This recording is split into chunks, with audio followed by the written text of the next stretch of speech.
Who would like to do a recap for a point of inspiration?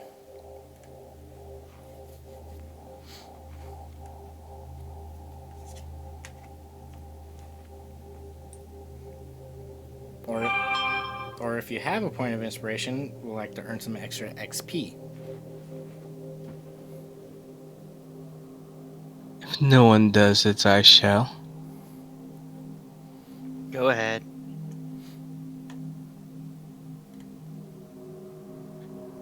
Last time, on the Gallon 6, because we gained a new member, the adventurers, after going back to the Falcon Lodge and resting, decided on what their next plan was and figured out what the pumpkin seeds were capable of. I can't remember for sure if we baked them yet or if we were waiting, but we did realize that the seeds had capabilities of a tiny bit of healing. After some talk, the group headed back to the where they fought off the orcs and inspected a little bit more after being caught in the rain as well. Uh, the map they realized was leading to what they figured was the home base of the orcs, and after some time waiting for the rain to settle down, the group soon realized that a ritual was in progress and the storm was not going to end unless they stopped it. Making haste through the heavy rain, the group came upon a Stonehenge like area where they could just barely make out what was going on. Attempting to sneak forward, Gallenford tried to cast a spell upon the caster. The caster succeeded and sent its minions upon them. The group made short work of them, and after bringing the orc caster nearly to her or his knees, they realized after some investigating during the fight that it might not be wise to kill the orc within the Stonehenge like area. Dragging the orc out, some tampered with some of the runes on the stones, but it did not matter. After killing the orc outside of it, the orc was still tied to the spell, and a giant boar like creature made of lightning and thunderous energy suddenly emerged. The group started to fight this creature. Nixie, almost getting knocked out of her bear form, backed up, but Damascus, being as brave as he was, jumped upon his mount and charged forward with his lance. I almost forgot which weapon you were wielding. Even getting attacked and blasted by the lightning, he still pierced through the boar, and after the others aided him with a few attacks, it was Damascus who brought the finishing blow upon the weird, thunderous boar. Now, what will happen as the group takes apart some of the boar's magical skin, flesh, tusk, hoping they can use it to enhance their own armaments?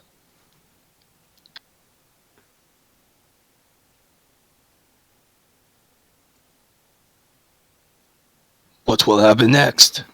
All right. Uh, good job. So yeah, you guys defeated the Thunder Boar, and you skinned him, took his tusks and hooves. And you guys have not yet you found the entrances inside the hillside, but you have yet to explore them. So, what do you do? And the sky is clearing up from the storm.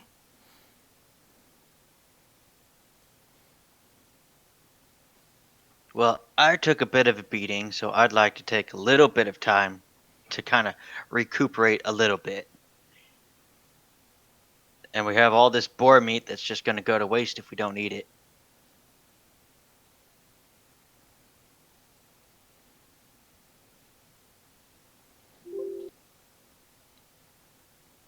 It's a very good point.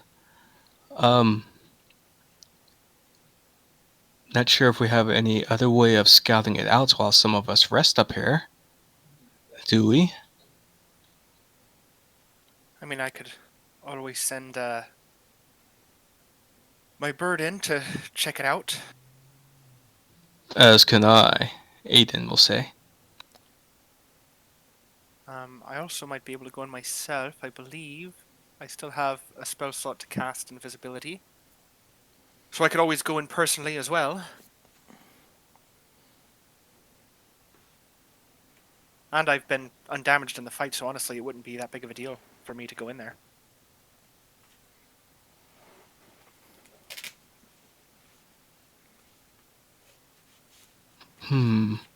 If you do, I almost think it'd be wise for one of the birds to stay ahead of you. That way, you don't walk into any unseen things. And then, with Aiden up here, I guess if Cinder's down there too, he'll be able to warn us if something happens, so we can rush into your aid. You That's also, true, I could leave Morgan up here to let you know if anything happens. you also have those sending stones, right? Oh, I do have that sending stone, and it's a new day, so I can use it once. Yes. So if There's you no find need for yourself, that. If you're just going down below, I could send you messages. That works as well.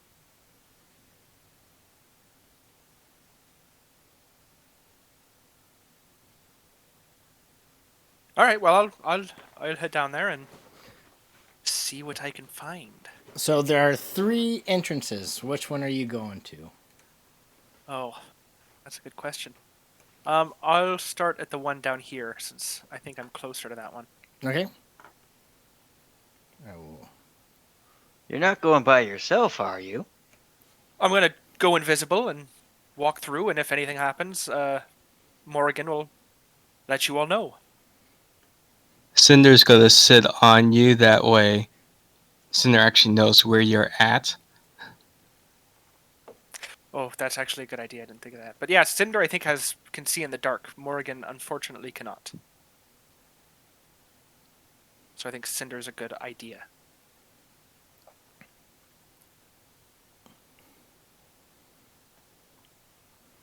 Here, I'll just move you over here. So while Caradwin's gone, Damascus is going to basically set up a little camp, little spit, so we can start roasting some hog. All right. Chris, I'm leaving Morrigan over here. Okay. And Cinder's coming with.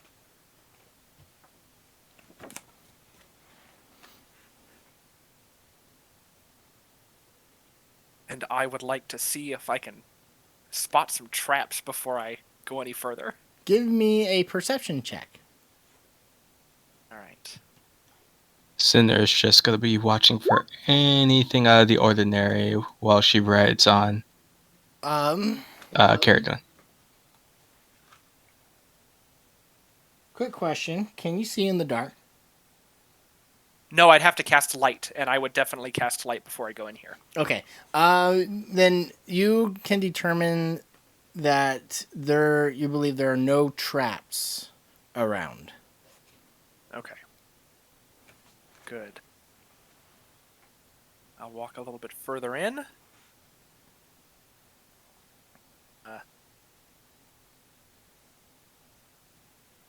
Right.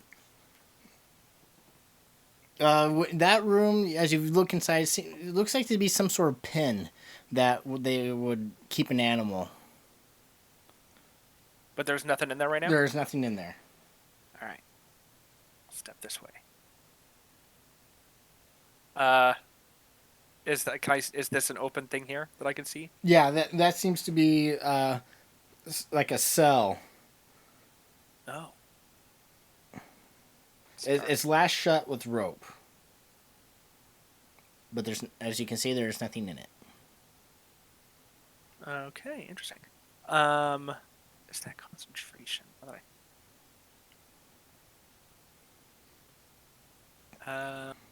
1 second. I'm gonna look to see if is detect magic concentration. It is. Okay, never mind. I will instead choose to remain invisible. Oh, you're invisible? Yes, I definitely cast because light isn't concentration, so I should be able to cast invisibility. Yeah, I can cast invisibility on myself. That way, if there's anything down here, Okay. nothing I can didn't see. I didn't know. I didn't see a spell card or anything like that. You were talking Oh, about sorry. No, I just took the spell slot off on here. I can post it though real quick. Just to be. it. Okay. Yeah, Sure. that'll help. I mean, that'll help me out. That way I know what spells you're casting. Yeah. Sorry about that. But fine. I will continue to move very cautiously forward. And just looking to make sure I don't step on anything Okay. that could kill me.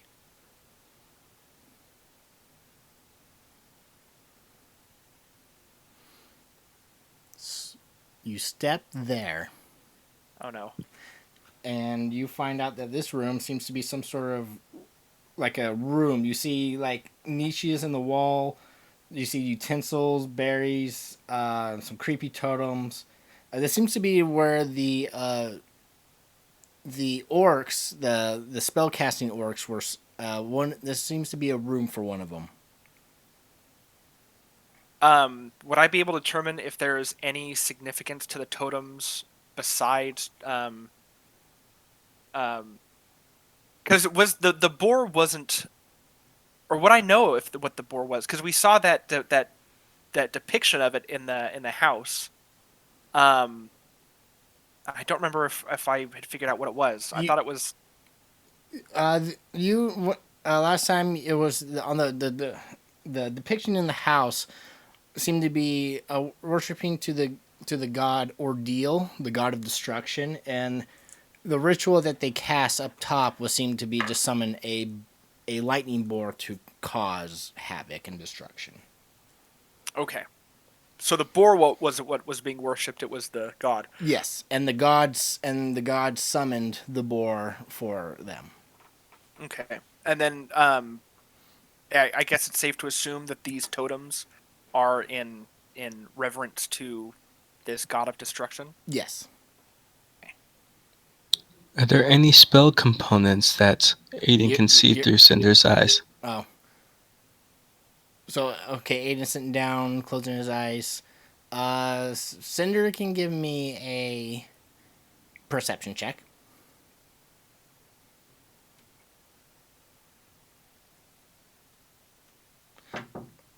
One second. I think Cinder might have advantage on those. So, are you willing to go up to the shower unit Sunday after Milo's class? Cinder does have advantage.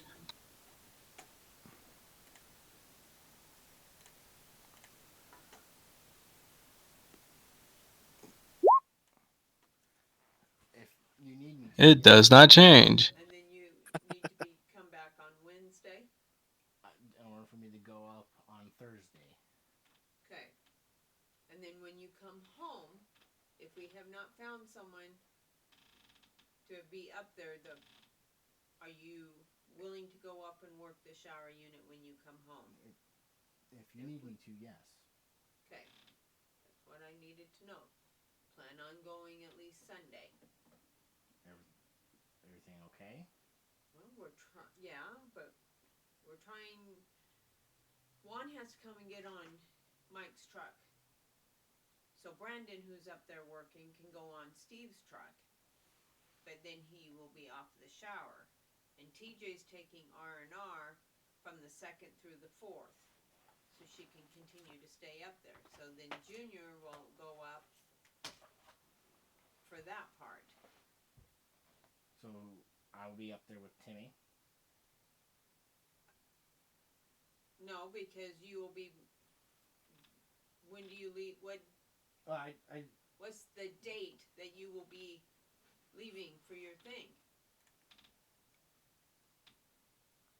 The 2nd. So no, you will be coming back. The 2nd is a Wednesday. The 2nd is a Thursday. Okay, so no. Junior will have have to go up on the 1st and come home. Oh, I thought On the the way you were 5th. explaining, I thought I would be up there. No, you'll be up there for just. I'll give you more details, but you're willing to go back up when you get home. And on Sunday. Yes.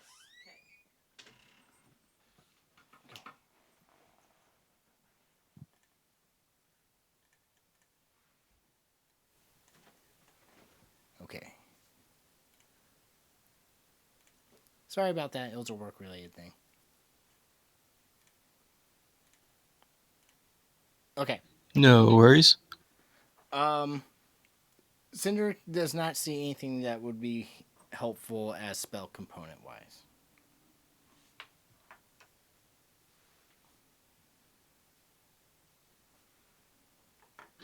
Realizing that Cinder will just shake his head, hoping that Carrot Wing catches on that he doesn't see anything. Sounds good to me. And then I'll check out what's in here. Are these dots on the ground actually something that I should be concerned about? Yeah, you can see him. It seems to be like some sort of doorway. Oh, okay. I was going to say, I'm not going to step on these and then be spiked through every... No, that Part of tunnel my kind of body. slopes upwards. Oh, it goes up. Oh, okay. Well, let's see what's up there. All right. And you see that from on the other side, it seems to be some sort of trap door.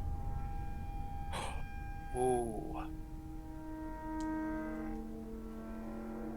Now, I think the very intelligent thing that my 18 intelligence wizard would definitely do is go back and get everybody else. However, I think my curiosity gets the better of me, and I open the door and I'll go down. Oh, okay. No, the door is up, not down. The door is up above you. The hill slopes up, and you see a trap door above you. Okay, then I will go up. All right. Aiden, realizing this point that you're going up as he's watching through the eyes of Cinder, will kind of just relay that to everyone. So far, she is fine, but she is heading upwards. And you pop open the trap door, and you're on top of the hill. Oh. Okay, I thought I would have figured that all of these doors were connected, but I'm going to assume that was a very tiny... I feel like it's a safe assumption that was really small for the size of this hill, yeah? Yes. So I'm gonna go look for another door. And I'll walk over here and just shout to the group, I think each door is its own little room. And I will continue over to... I know that I can see that there's one over here, so I'll go to this one. Excuse me, the top. Okay. So we only see Cinder on top of your hat. Yeah, you guys but- see poof. Actually, I think Cinder would also be invisible because everything you're carrying No, turns Cinder would invisible not with be you. invisible. She did not cast invisibility on Cinder. Yeah, but she's carrying Cinder. Cinder's not invisible. I think it's pretty funny that there's a floating bird that's not flying or walking, it's just moving. We all But just hearing follow. you,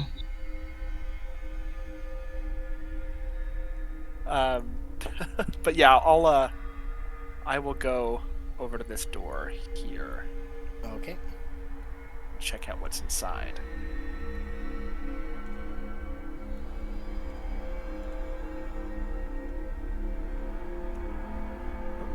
What the heck is going on? There we go. Alright. I will once more check for traps. All right. Perception check. Ooh, it's clear. Yep. It's clear.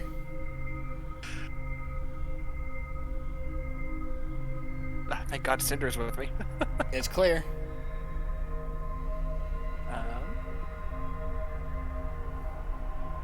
Are these doors barred? Yeah. That door. You see another pin. It seems to be in some sort of another animal pin. would I be able to do? Is there something I can do to see what animal is in here? I feel like, or would have been in here. I feel like I have a suspicion, but I just wanted to double check. You can give me an investigation check. Awesome. Not as awesome. Reasonably to believe that knowing the animals you have seen around these orcs and everything, you believe a boar. Okay. That's kind of what I was thinking. I just figured I'd see if maybe I could find something else. That works for me.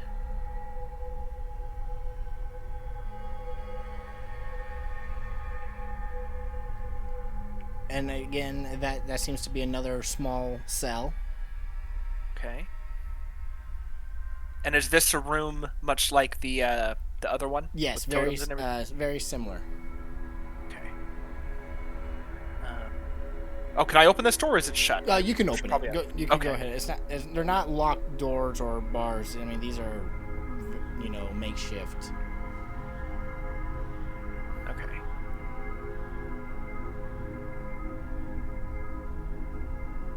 This one goes a little further.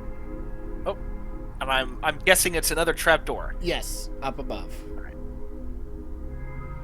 Then I will exit. You're gonna exit. Yeah. Okay. So I didn't really. Yeah. You didn't want to investigate the other room? Oh, I guess I would have checked to see if there was anything different. I mean, the totems, if it was just to that god, then the totems wouldn't necessarily have.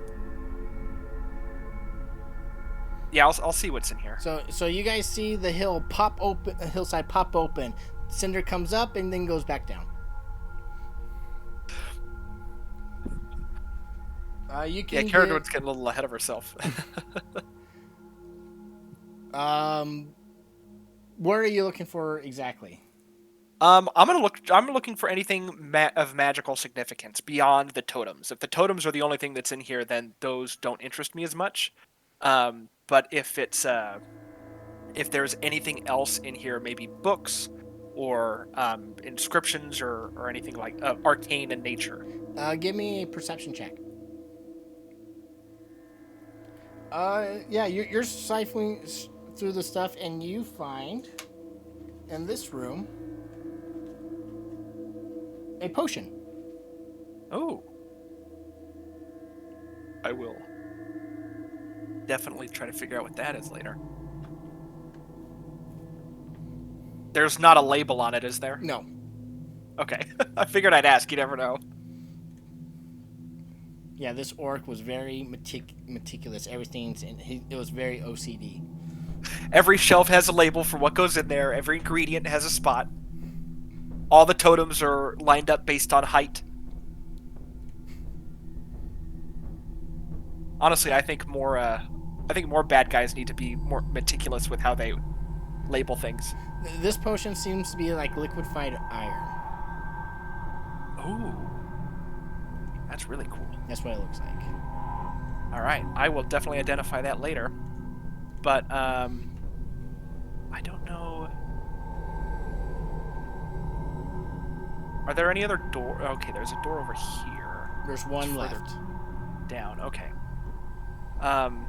Then I will march that way, saying, "I found a potion. One more door. I'll be back in a minute." I'm just gonna move myself over there instead of walk every step.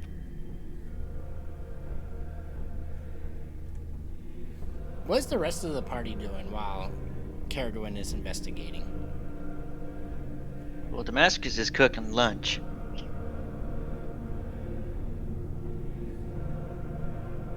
Gallenford is writing out our fight into an epic tale. And Aiden is kind of with Carradwood as he's looking through Cinder's eyes. Jason. What's that? What are you doing?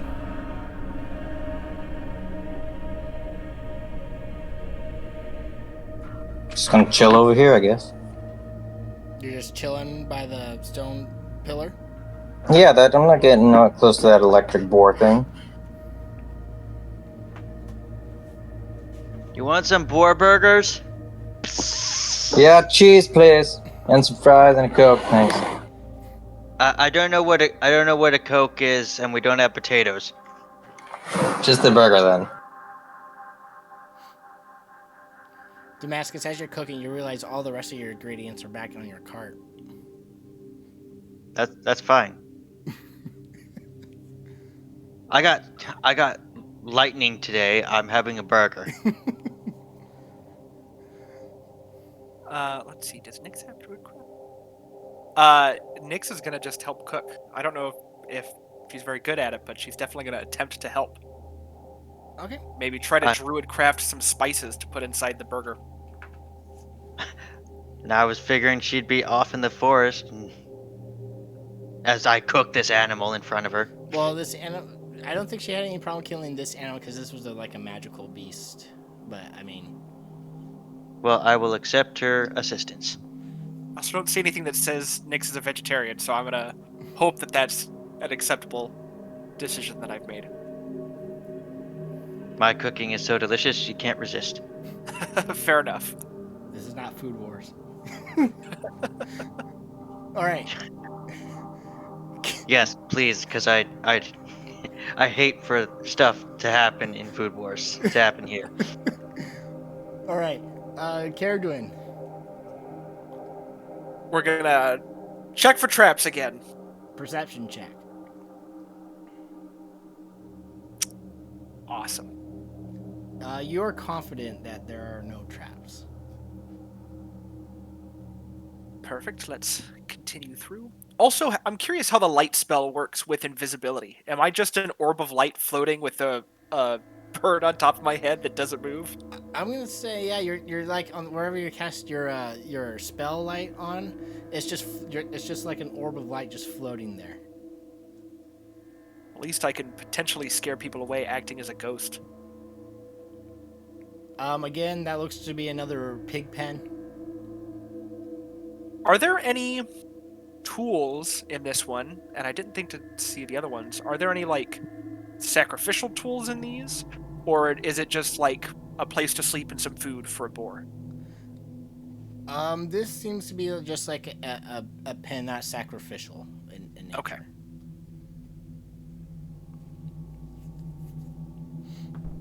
Another. It seems to be another. So you believe that these all seem to have the same layout. Same layout.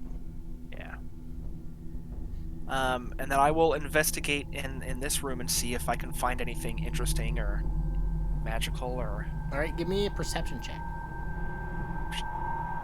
Cinder will aid you. Oh, thank God. I will re-roll with advantage. Oh, okay, yeah, do that. No, I don't. unless Oh, Cinder wants to go wait, on that his was own. Cinder. That was Cinder. The only thing, it seems pretty standard from the rest of it, but you do notice something, that there seems to be a dwarven shield in the corner of the room. Ooh. Dwarven shield. Cinder will fly over to it and peck on it for you to pick it up. Yeah, I will. How heavy is a shield, out of curiosity? Is it 6 pounds?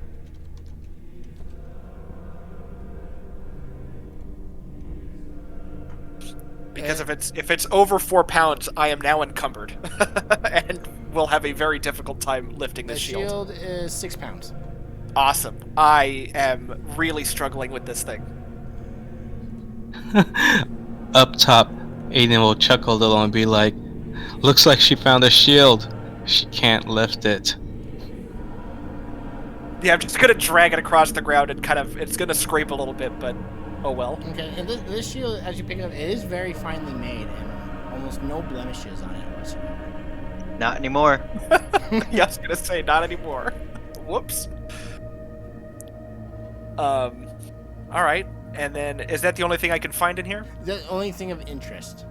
Okay. And then just I'm assuming more totems for Yep. that god. Can I examine one of these totems? I'd like to take one with me, but is it shaped in any way, or does it look like just a big kind of like Ganon dwarf kind of pig man? You do see some boar totems and whatnot.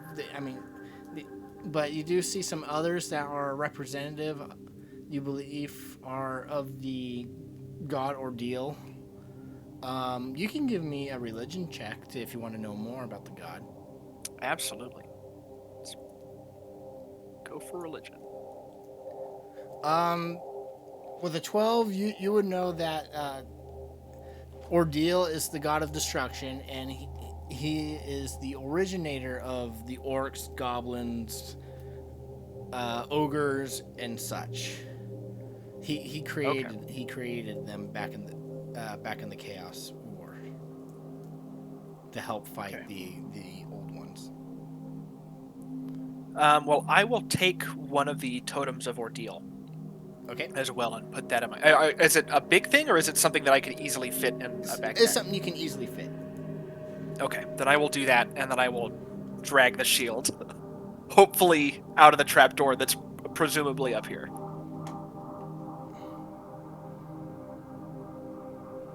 All right. Yep. And you see another trapdoor. Cool. I'm going to.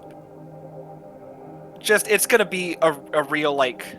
It's just gonna be a mess trying to get this thing up there. Everything. I'm gonna take one step at a time.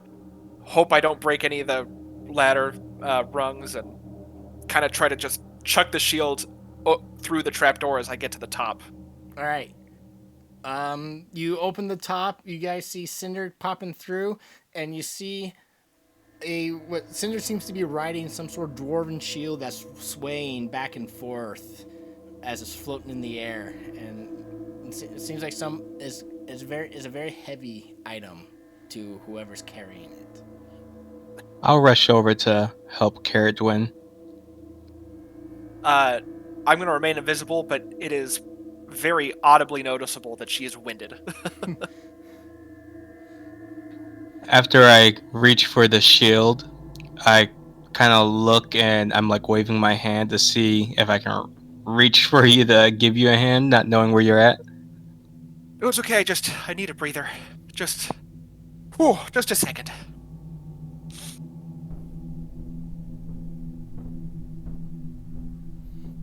This is a pretty nice find, a nice shield.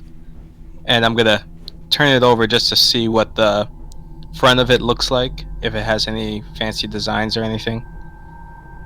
Oh yeah, there are any inscriptions on it? Because I do read Dwarvish.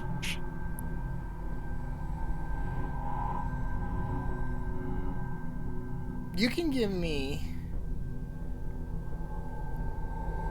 a perception check if you are looking at the shield. Could I convince you to make it invest? Oh, okay, I'll take advantage. Damn it. You see that there are what seems to be dwarven ruins etching the shield. What do they say? And you could tell that these dwarven ruins are arcanic in nature. Oh, nice. Then I'll... Galenford, do you mind helping me? Well, I say helping me. Do you mind moving the shield? Because I cannot. That is a lot of... That's a lot. It is a dwarven shield. It's not like a flimsy elf shield. Yeah, that's hefty. I will move it, and you can see that even though I can lift it, it's very awkward to me, as I prefer very elf-like weapons. This is definitely not elvish work. This might be more to your style, Damascus. Yeah, I might have a use for it, though I've never used a shield fighting before. Well, then again, I've never really used a lance in combat before, and look how that turned out. Really? Oh, that just makes the story even more interesting. Can anyone read what it says on the shield, by the way? I should be able to read it if it says anything specific. It doesn't say anything. You just know that these are arcanic ruins in Dwarvish. Okay. It's just the dwarves. You could tell that these dwarven ruins are arcanic in nature. You believe that this is a shield of magic, a magical shield, but you need to identify what it does. Then if unless anybody wants to start moving, I'll sit down here and take the next 20 minutes to identify the shield and the potion. All right. So just a reminder, it is getting evening time because you guys did stop at the mansion on your way because you left in the morning from the Hunter's Lodge. You stop at the mansion hoping to pass the storm, and then you realizing that it wasn't going to pass, you rushed here.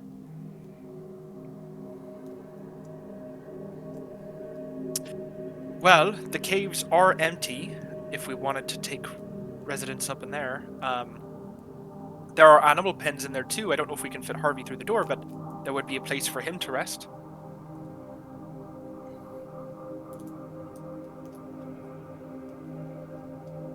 Does sound like a nice place for the night.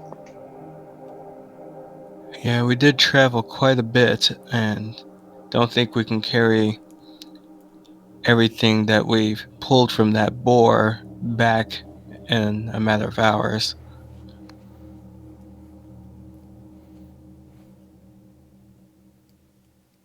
Well, we've got some time.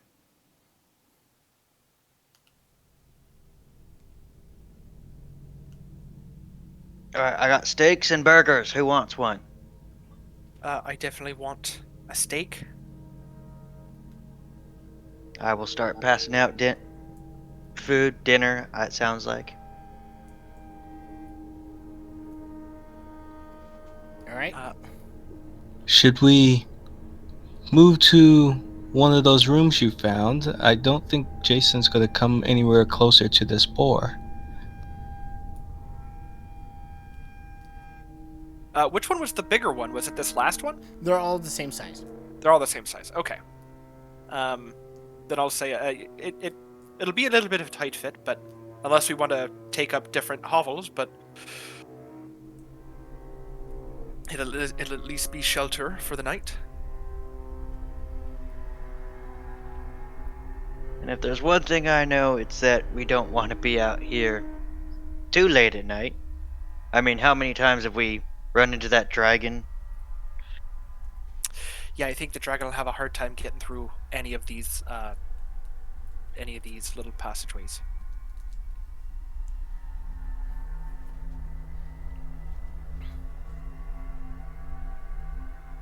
Might as well take the entrance that's close to the part of the hill that we came up. That way we can just leave out in that one direction. That would be the one to the south. All right. Sounds good to me. So this area is still open. Oops.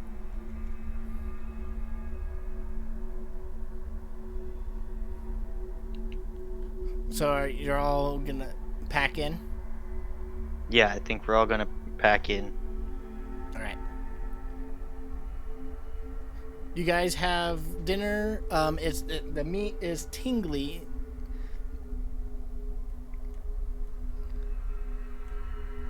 Just due to the fact that it was lightning. Yeah, I must admit, I did overcook it just a bit, just to make sure. Are you squeezing? Okay, what are you doing for Harvey? Well, if Harvey can't fit, I'm staying outside with him. You could probably squeeze him through the front door, but knowing Harvey, you don't think he's gonna want to go inside a tight corners cave. Well, if it's just inside, that works for me. So Harvey can be out right outside, and then you're just within the cave entrance. Yes.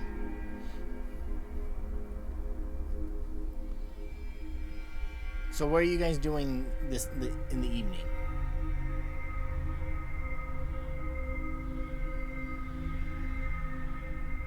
Well, I'm not doing anything. I'm identifying the shield and potion. Are you can't? Are you? Maybe we should come up with ideas of what to do with what we took from the boar. Well, I'm no magic person, so I'm not really sure what we can do with these bits.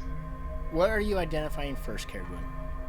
I'm going to start with the shield because that seems the most prescient of anything else. Right. You, this is a +1 shield. Ooh.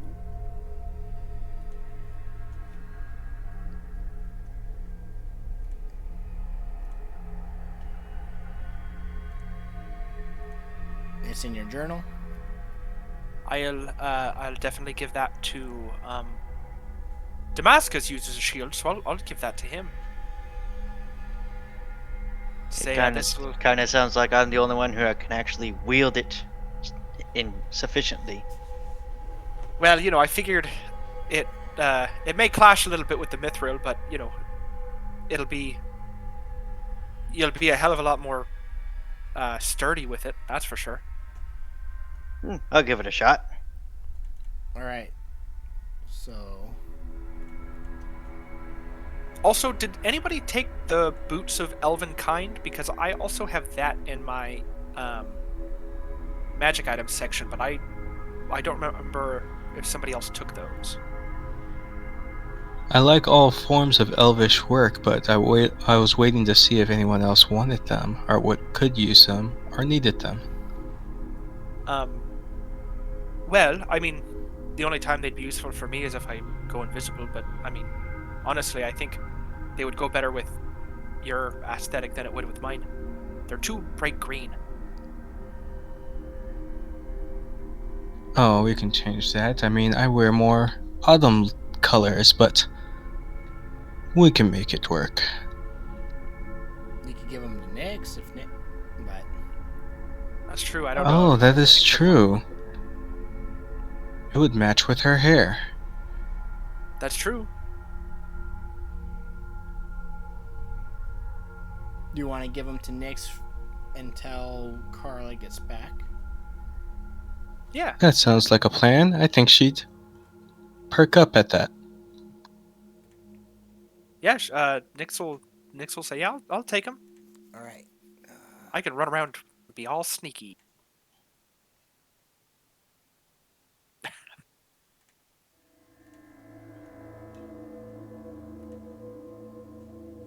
I feel like Nyx would put them on and then definitely have that moment of like the kid jumping on a bed and just seeing how loud she can stomp on the ground before realizing that just no sound is coming out.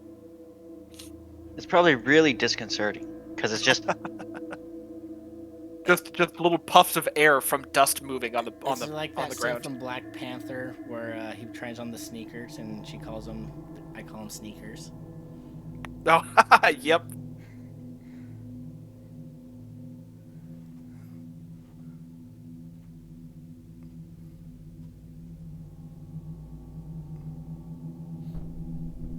All right.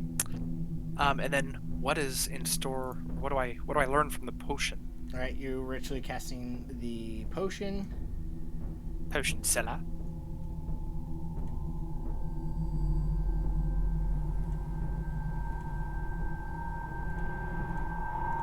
It is now in your hideout. Let's see.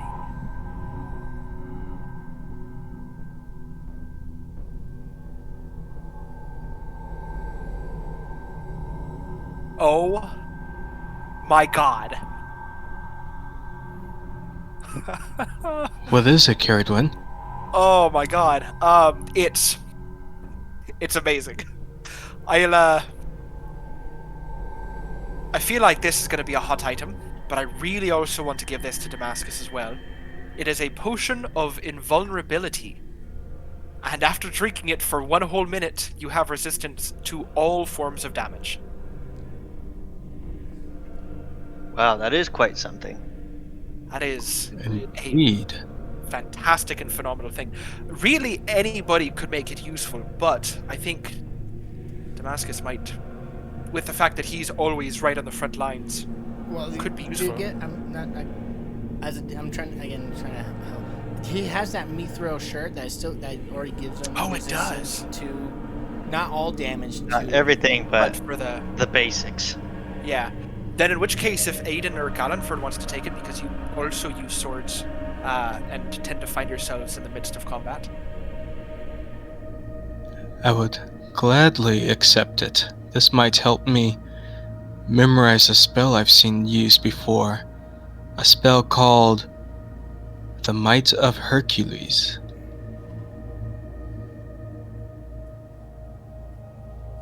I'll be honest, I don't know who Hercules is, but I think if it's reminds you, if the potion reminds you of that, then I'll put it in everybody's journal, okay, unless somebody's going, unless Aiden or Gallenford is going to take it. But it's a potion of invulnerability. that's really cool.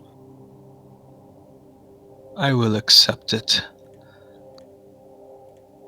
And I will bow gracefully in front of you.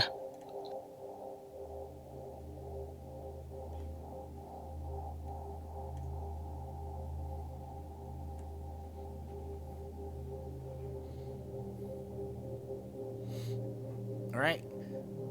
So the 2 items have been passed out. Again, what do you wish to continue doing for the evening?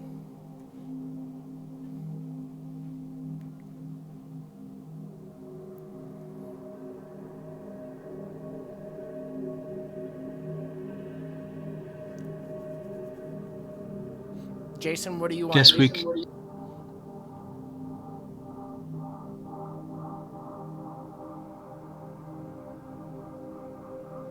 Jason, Yeah.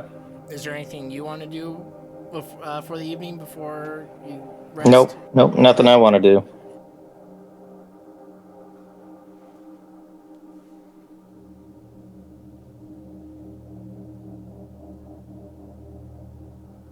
Damascus is outside with the shield, and he's just like throwing punches and like swinging it around, trying to get a feel for it.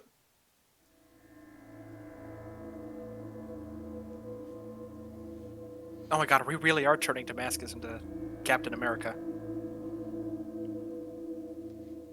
We just need to somehow enchant it to be a shield of return. I think Jason might be able to do something like that. Are we? Not on we're- a magical item. It has to be non-magical. I think. Are we all just gonna eventually become of the Avengers?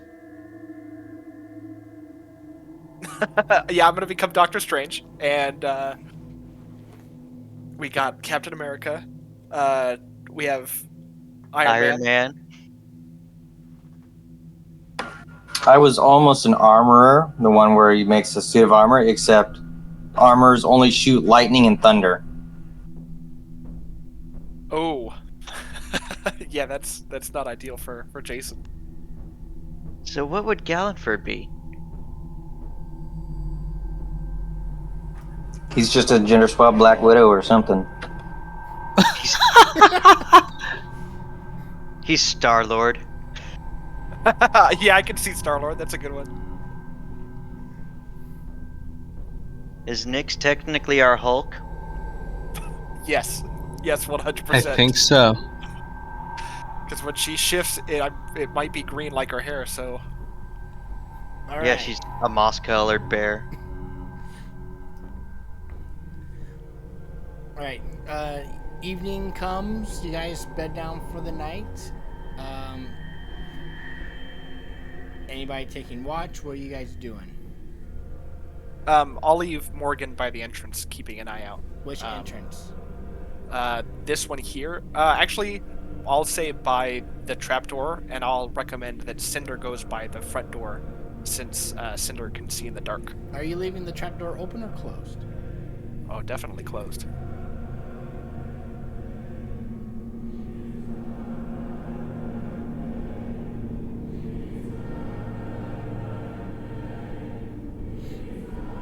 I'll take the latest watch since I only need 4 hours.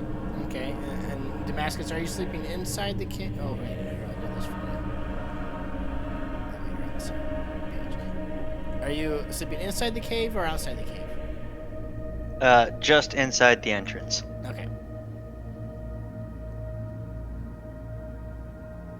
Damascus, give me a perception check. Okay, even though I'm sleeping. What's your passive? 14. All right.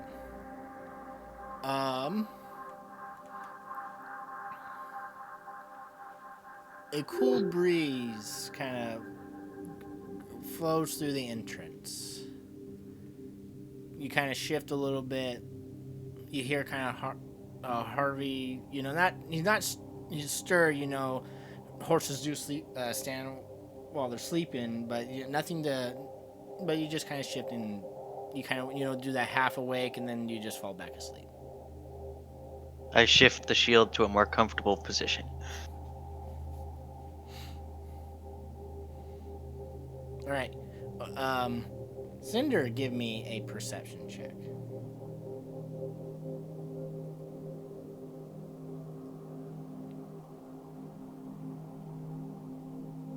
All right.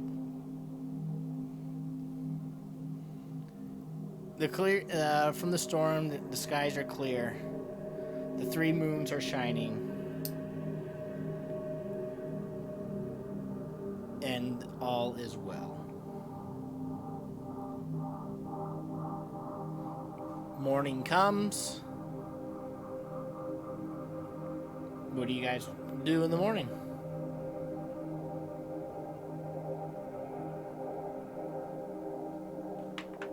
I think we should. Sorry, go ahead. You go ahead. You guys are awakened to the clattering of Damascus. He goes, "Dang it!" as he accidentally drops the shield. Morning, everyone. It's morning.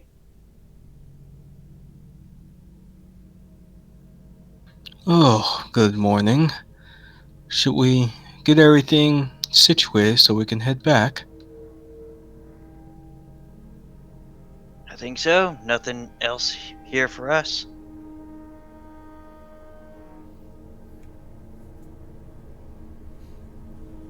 Yeah, Jason brings up a good point. What do you guys do from here? We did have a plan. Why don't you pull out the map? Let's see how far we are from everything. Okay.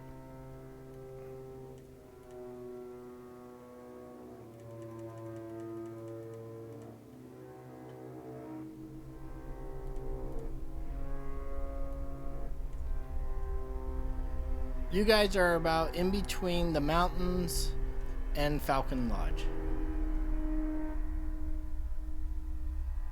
But I think the one in Mountain's Toe requires us to take somebody there, right? Yes. That is correct. Mountain Toe is a mining camp. What was the question, Dragon? You should have the bounty boards in your handouts. Oh, a sword. Well, That supposedly should or should not be there. yes. So I think we could head straight over there and then down to the gnomes and then back, if we wanted to try to make our way around. To get the sword? To get the sword and then down to the gnomes to get whatever they have, and then from the gnomes back to Gloomstake, and then from Gloomstake we could head to Mountain's Toe. So we're going to head back to Falcon Ridge to report back to Falcon. And then we're going to investigate the Dragon Barrow. I think that's a good idea. I'll take this out of your journal because you guys can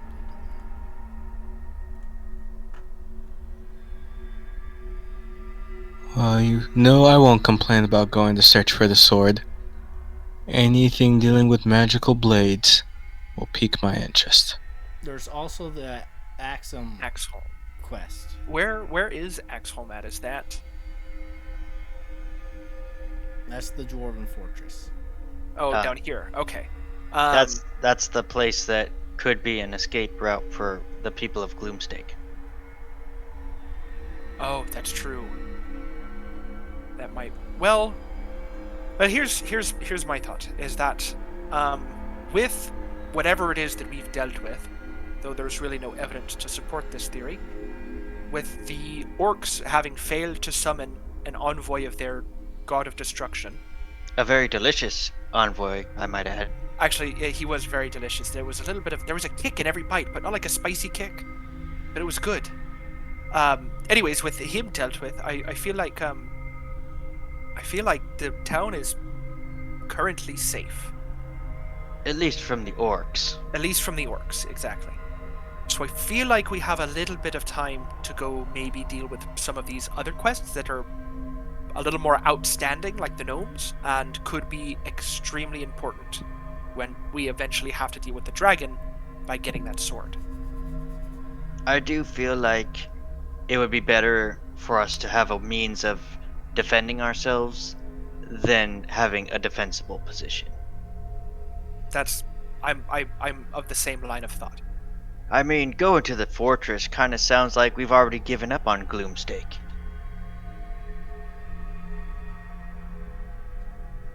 So I think if we get the sword and then go to the gnomes and then head to Gloomstake from there, and then we could maybe... They might have some more quests for us, but we could maybe pick up the one to Mountain's Toe and then check out the Dwarven Fortress on our way back from that. I think that's a fairly stable plan. No objections here. Alright, let's see if we can collect all of our goodies and head back to Falcon Lodge. All right, you're gonna have to put the boar hide on the back of Harvey. That's already established. Yep, it's too big to put in the bag of holding. But everything else can fit?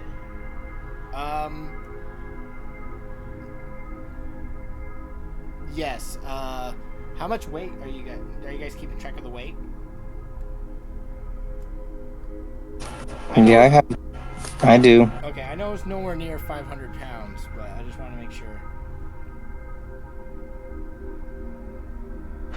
We're currently sitting at about 40 pounds.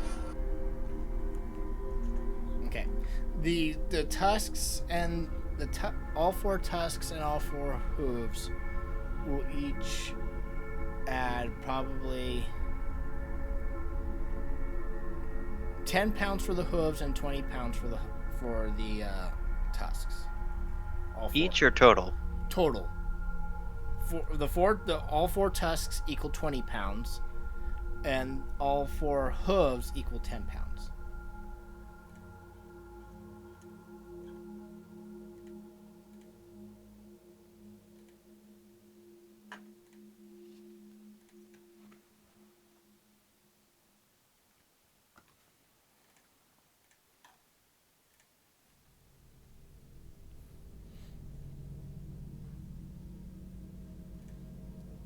Alright, so you guys are now heading towards the Falcon Lodge.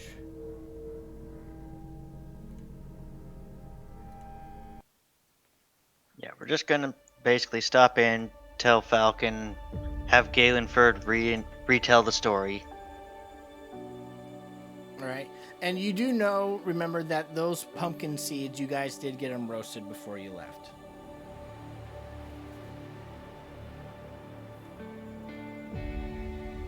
That was the one thing I wasn't fully sure on. So you guys make your way back to Falcon Lodge. You quickly report in. Falcon will thank you for what you guys have done. Do you wish to? I would say it's about afternoon when you reach him. Would you guys wish to continue carrying on, or wish to stay the night one more time?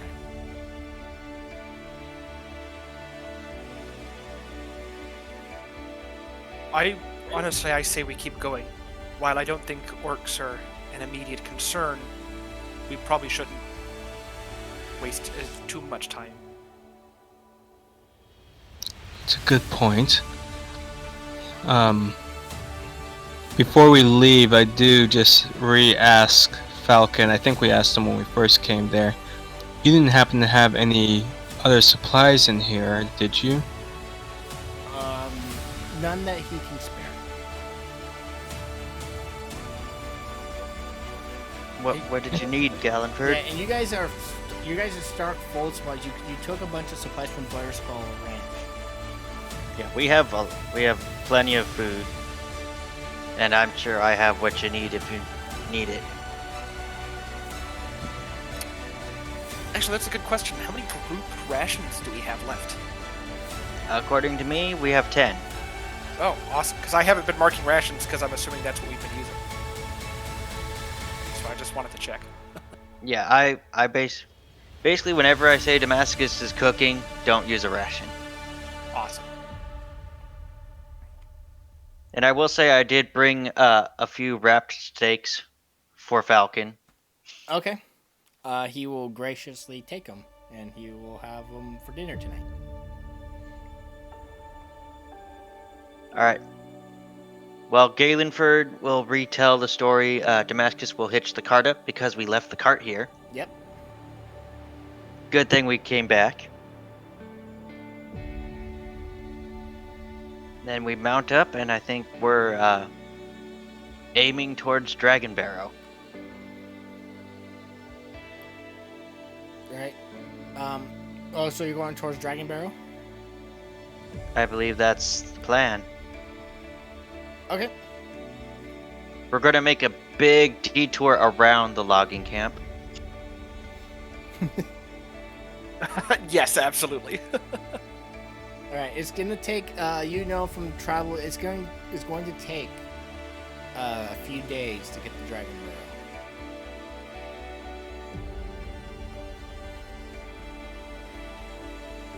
But you guys can definitely make it there. Days go on. The first day goes on. The rest of the day, nothing without a hitch. It's quiet. You don't see any more boars around watching you or following you. No more large movements in the sky? You can give me a perception check.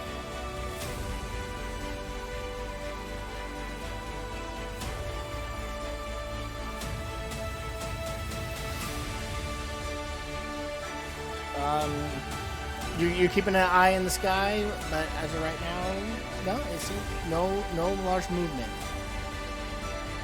I'm gonna have Morgan kind of circle around the cart as we're moving to Okay. keep an eye out from above.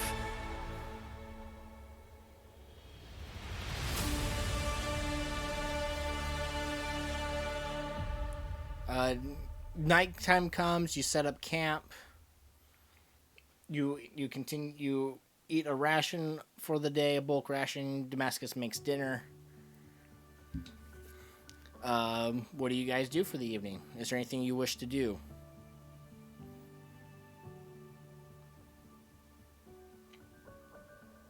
I'm cooking. Oh, how long have we all been together now? Nick's Gotta only a be- few days. I'd say Everyone maybe else- 2 weeks it feels. Yeah, a few 2 weeks. All right, about 2 weeks, or 2 to 3 weeks.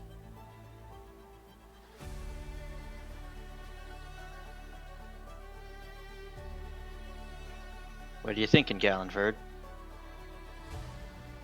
Just wondering if I know you all as well as I should after such time has passed, and after we've faced such perils.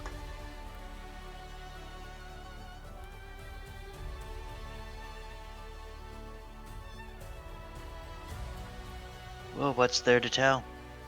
I'm just your classic rancher. Oh, you'll have to take a better title than that now. Damascus the Brave, Slayer of Gorthark, or whatever that thing's name was.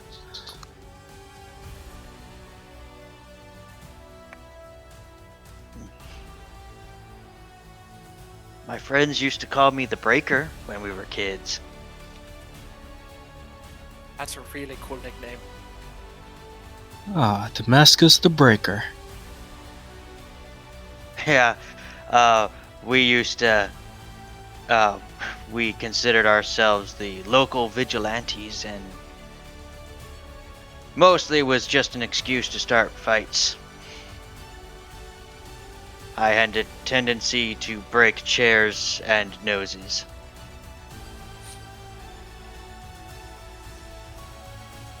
And now you break orcs and giant boars.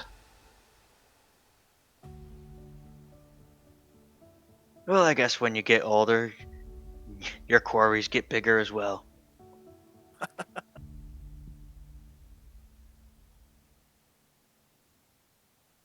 So what about you, Cardwin? Did you have any strange nicknames at school? Nicknames. It's actually a good question. I'm sure a lot of people talked behind my back, but I don't know if I've ever heard anything directly.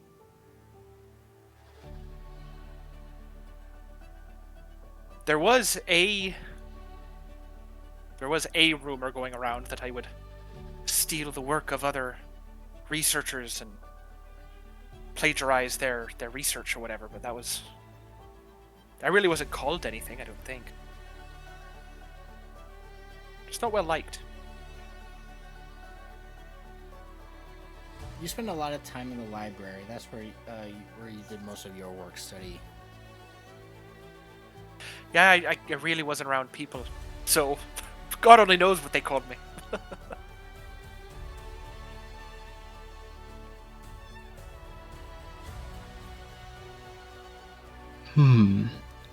Caradwin the Wise.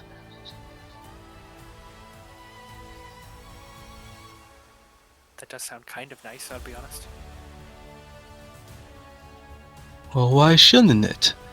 You've been pretty skillful at figuring out what some of these magical items are for us. Well, I feel like it's all in the spell. The practical work's already been done, honestly. After that, it's pretty easy. Cardwin the Practical. And you know, Aiden, That is a respectable name. Aiden does know the identify spell as well. You do have 2 wizards in the party. This is true, but Aiden, you're more in an enemy's face, so your nickname would definitely be different. Besides, I believe we're calling you by another nickname.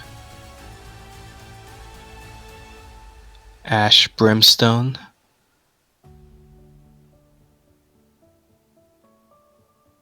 Oh yeah, that is what he wanted to be called, right? Yes, don't use the other name. Ash Brimstone will do. I forget, did he tell us why that he wanted to, I believe he Hide his said name? something about someone was looking for him. And would be best if he didn't get found. Yeah, I don't want to get into that too much. The more you know, the more it could draw attention, so a story for another day. That's fair. Everybody's got their secrets, I'm sure.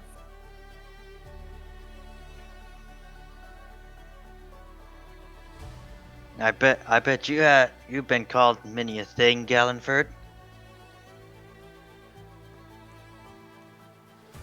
Not too much, actually. Now my brother and his companions, they had tons of nicknames. I was just the sword that followed behind. You have a brother that's also an adventurer. He was an adventurer. I see. Yes, not all Fae are nice and kind, as I've explained. We used to guard the borders to this realm. one who was supposed to be close to him betrayed him and his men. What became of the traitor? Well, let's just say if she hasn't died yet, my blade will soon seek her out.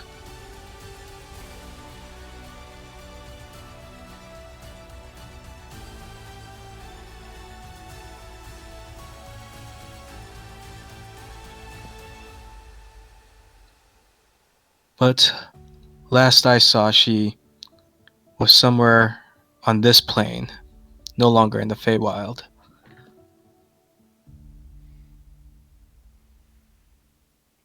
Well, I hope for your sake you find her.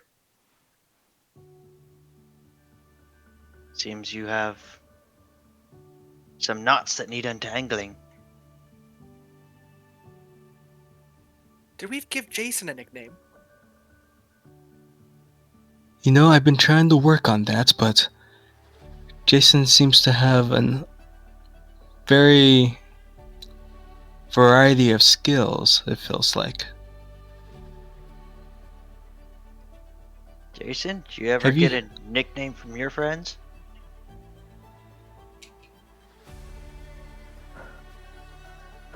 No.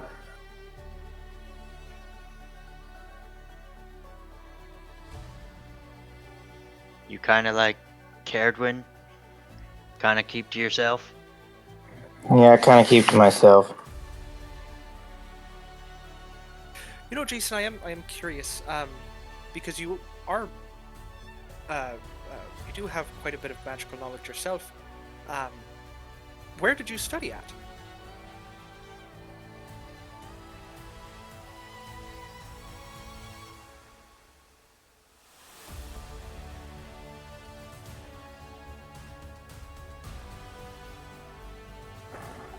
I didn't really study anywhere. I had a sort of a summer job, just recording books for a wizard in my town, and just kind of picked up stuff here and there.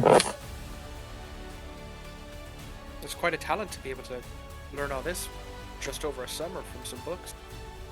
Well, it was several summers, and it kind of became a more full-time job, but it started as more of a summer job. I was never paid or anything. Jason the Unpaid. No.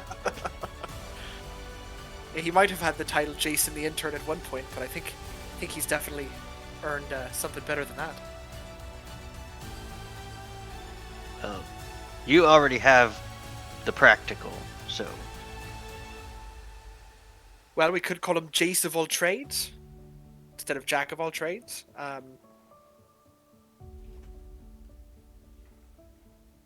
Ooh, Ballista You Jason. know, that's got a nice flow to it. Jace of all trades.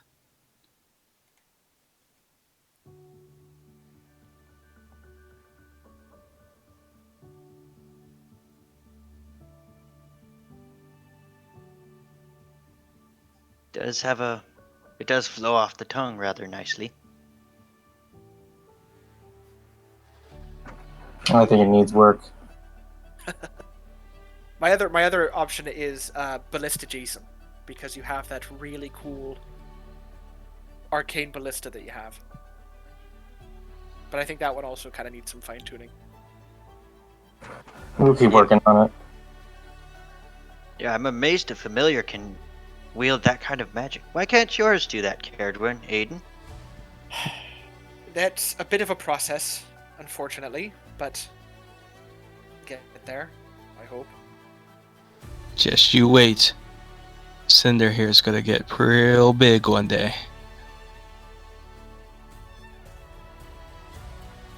Oh, I hope to see what comes out of that. Actually, Chris, that's a good question. How familiar are our characters with the process of a familiar's, I guess, evolution? You would know that since you have kind of a bond with your familiar, and that as you grow, it grows, and the evolution process at certain points will be very noticeable. So you know that you're at this point. You guys know that your familiars are getting close to their first evolutional change.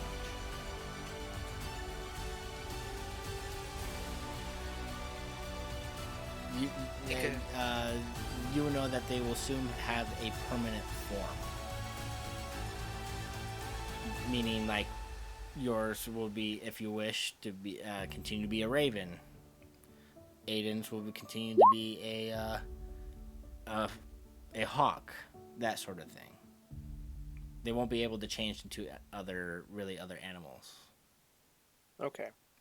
Then yeah, I'll just say that, yeah, our familiars will get stronger, but it is a process that takes time, but I think we're close to something.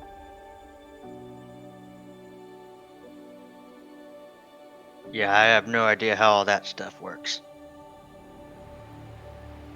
Honestly, neither am I entirely. It's a whole field of study on its own, but there is some information about it, some data, and the fact that it does happen is known, that they can become more stable in their form, but more powerful in it as well. Well, I mean, it kind of sounds like raising a horse. Take Harvey, for instance. I raised him since he was newborn, 6 years ago. What is the lifespan of a horse? Oh, I'm gonna have to Google that. I'm genuinely curious. As just it. Depends on the horse, I would say. Horses can live between 25 to 33 years. So would that make Harvey? Would he be at the end of his teenage years, or would he be legally allowed to drink? I think he's probably just starting to drink. Okay. He is considered an adult horse.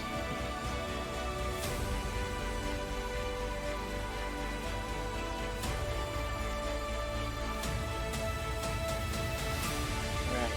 Night goes off without a hitch. According to the great god Google, a horse is fully matured when they're 5 years old.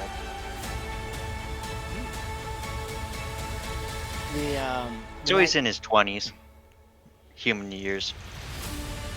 The night goes on. You guys keep watch. No issues. You wake up in the morning, eat breakfast, get ready to go.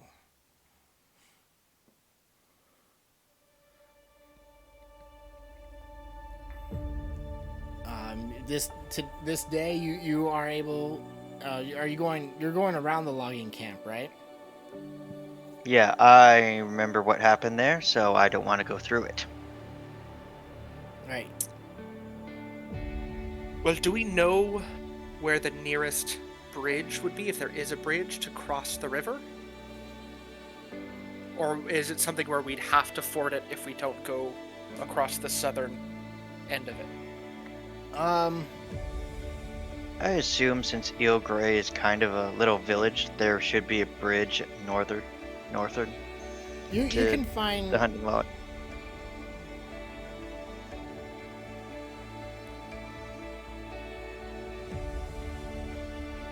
Nix, lead us to the nearest.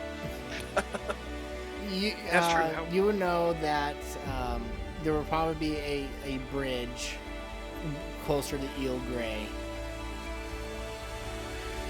the village of Eel Grey, because they have to.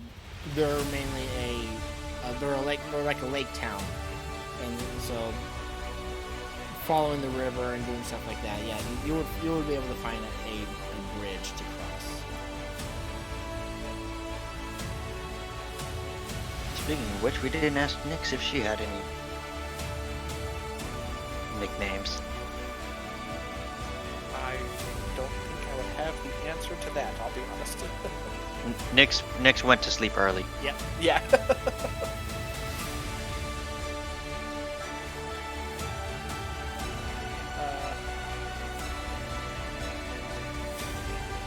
think we're traveling long. Maybe Galliford's trying to get us to stick with the Galliford 6. Yeah, you guys could definitely come up with another name if you want. A better name. Yeah, I really like the Gallon 5, but that's not gonna work anymore. The day this day goes by, you set up camp again, so you can. At this point, while you guys are discussing, 5-minute pee break. Sounds good.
Jason, are you here?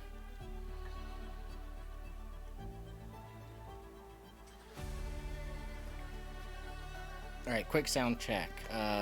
Caradwin, I am here. Damascus, Breaker! Galliford, I am here. and Jason. Yeah. All right. We are progressing. So the group of Dragon's Bane. What do you guys? No, we haven't chosen yet. Or Harvey's henchmen. I'm honestly a huge fan of the Saddle Sore Soldiers. I think the alliteration there alone makes that one of the best options. What do you? You guys bed down for the evening. You keep watch. Again, another quiet night. Morning comes. You eat breakfast. So mark down another thing of rations. I marked it down. And you guys take off. So you guys were about. You guys just crossed the bridge. You avoided the logging camp. That was day 2. You're gonna reach it. You think you're gonna reach Dragon Barrow in 2 more days. So what would you like to do on day 3?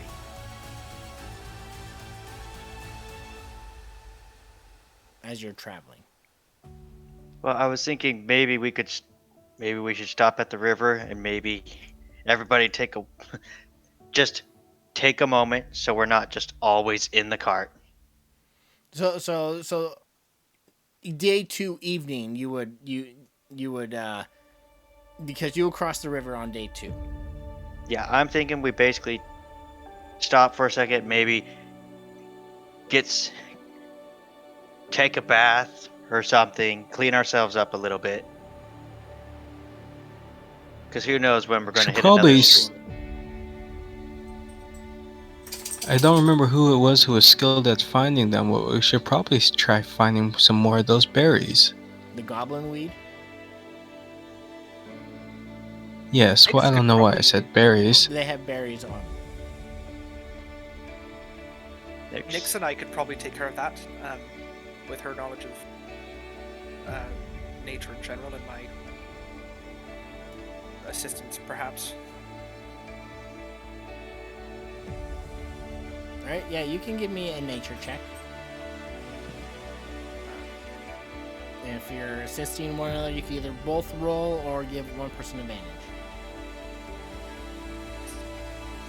I have the highest nature, so I will roll a bit.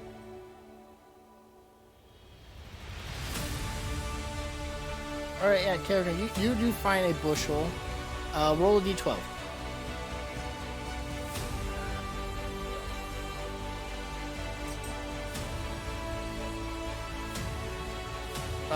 You are able to get 3 more bushes, or you see 3 more goblin weed.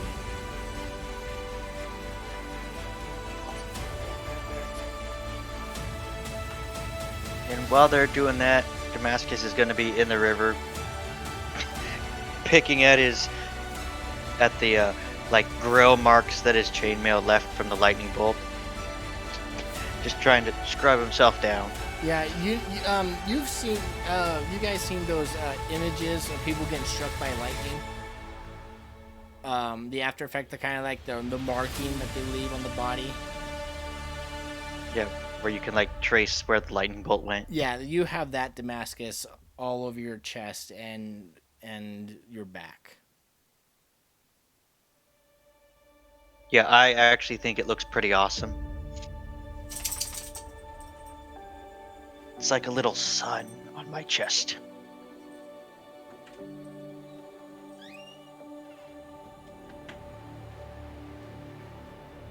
I know Damascus, the Breaker is a good name, but I think you've also proven to be Damascus the Unbreakable. Well, I don't really care much being called the Breaker, because that's kind of... It just reminds me of when I was of my reckless childhood when I was careless and didn't think about the consequences. But the unbreakable does. I do like that.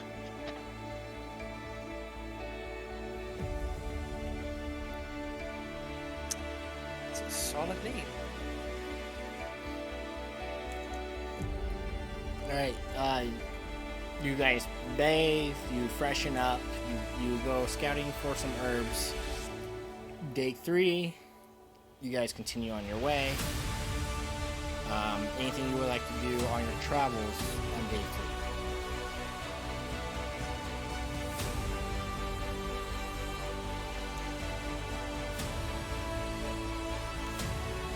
I think we're just moving on.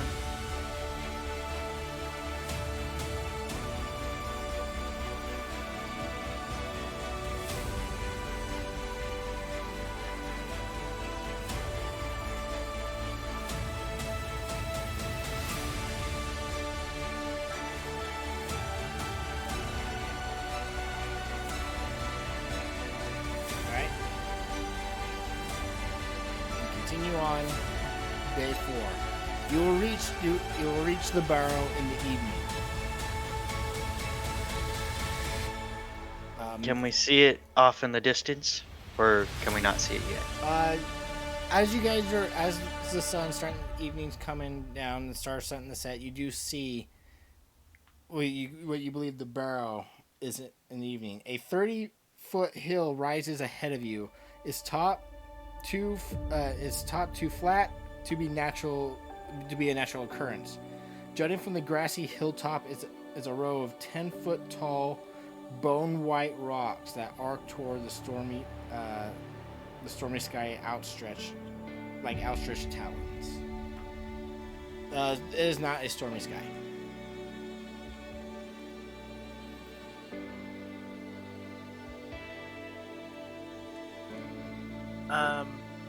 How far away from it are we?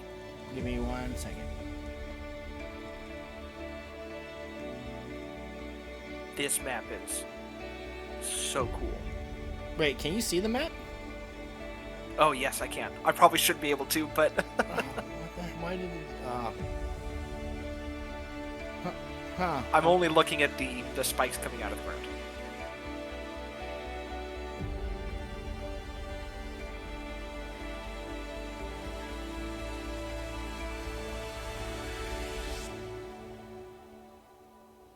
So while Chris is working on the map, I don't know There we go. why it was like that. It is fixed now.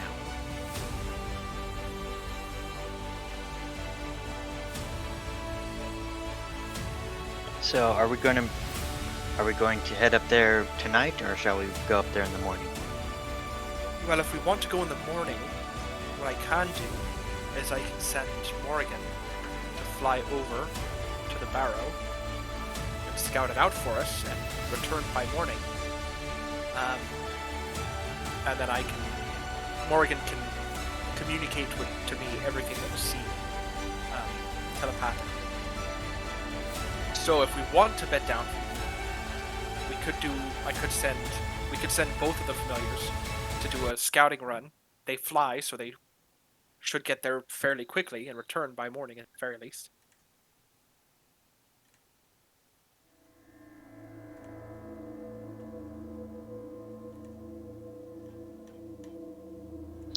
That could be a solid plan. You guys are approaching it. I would say.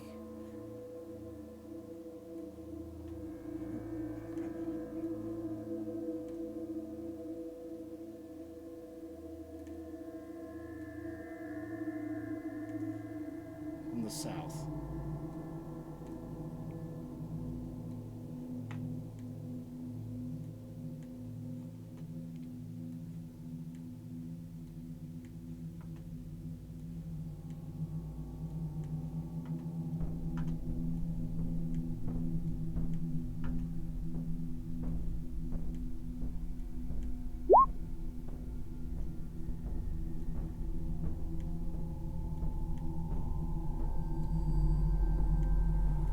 So are we doing this in the morning or at night? I'm just putting you on the map, so you guys tell me. Well, I like the idea that Caradwin can send Morgan out to scout for us. Because I'm not going to be much good in the dark. Yeah, so I think if we send Morgan and Cinder to scout, and then they can return by morning, they should be able to go there and back at night. And since they're familiars, I don't think they suffer from exhaustion.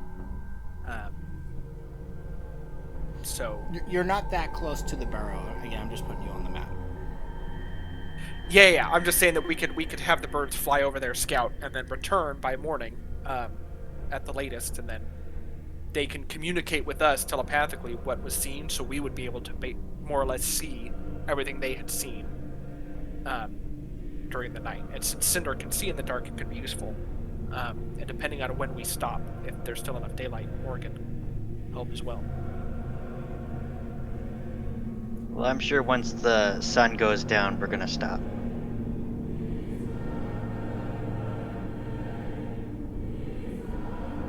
At the very least, we could figure out if something's going to be waiting for us before we get there. That is always helpful. So if anything, we just send them to the initial area to scout the surroundings, but not anything indoors. Well, if there's an opening, perhaps they could go in as well. But I think if we want to keep them a little more inconspicuous with nature, just having them circle around above and then return would probably be the best. But I think if we have birds, navigating hallways with extreme precision, that might be a little disconcerting if there is any residents, or sorry, if there are any residents within the within whatever's there.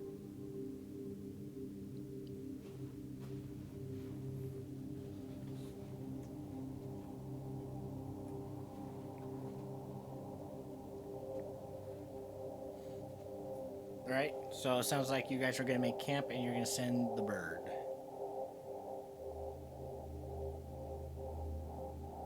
Yeah, we'll have Morgan and Cinder go. Are you sending them now or are you sending them later?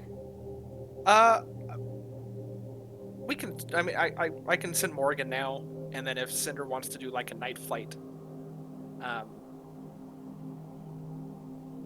then we could have two different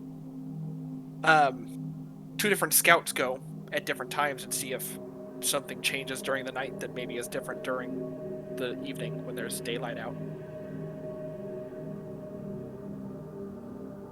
That might work, and that way Aiden can try looking through the eyes of Cinder while he sends it out until it gets out of range.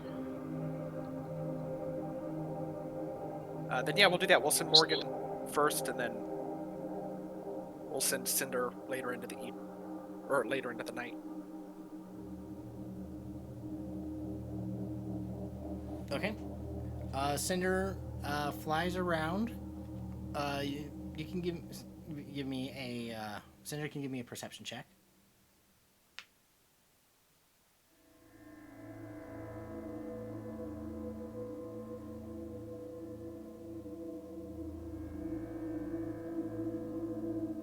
All right, so flying around, Cinder does nothing seems to be unusual, whatnot, other than the stones. But Cinder does not see any entrances into the mound.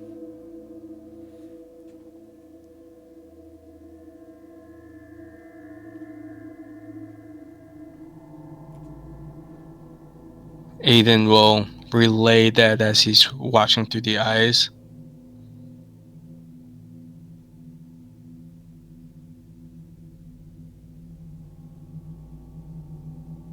Interesting.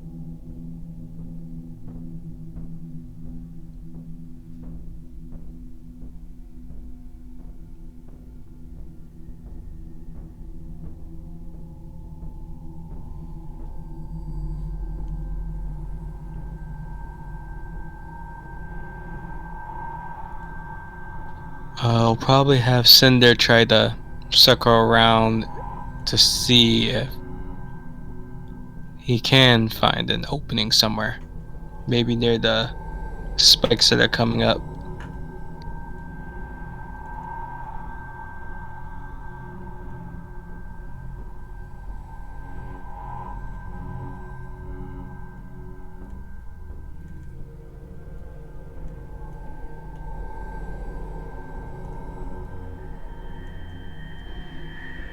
Sorry, what were you doing?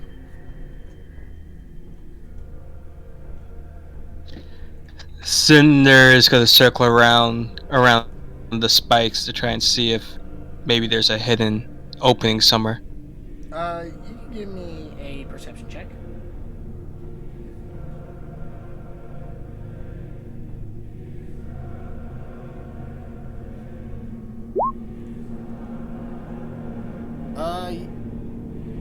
Yes, Cinder flies around the center pillar, and it does see that seems there might be.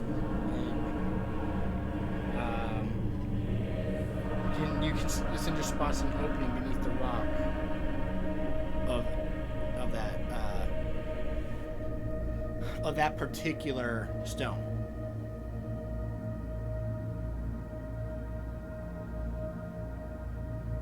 Cinder may have found an opening near one of the stones. I'll have him take a look, see if there's anything to be worried about or a large drop. And with that, Cinder will land near the stone and see how deep the opening goes. Cinder noticed that it is indeed an opening, but you need to kind of dig it out a bit.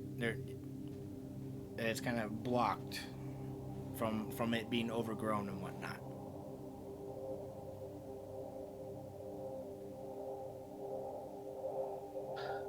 Realizing that, Aiden will have Cinder just double check to see if there's any other openings around this before returning.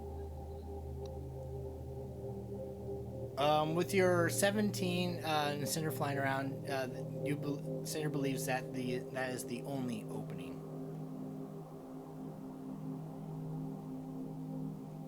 Okay, he'll call Cinder back and just relay, looks like we may have to dig out the small opening in order to see what's down there. Well, fortunately, I brought a shovel.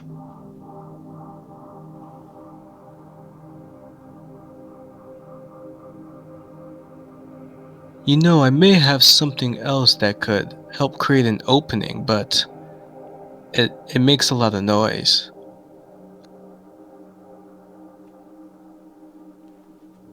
Well, now you piqued my interest. What did you have in mind?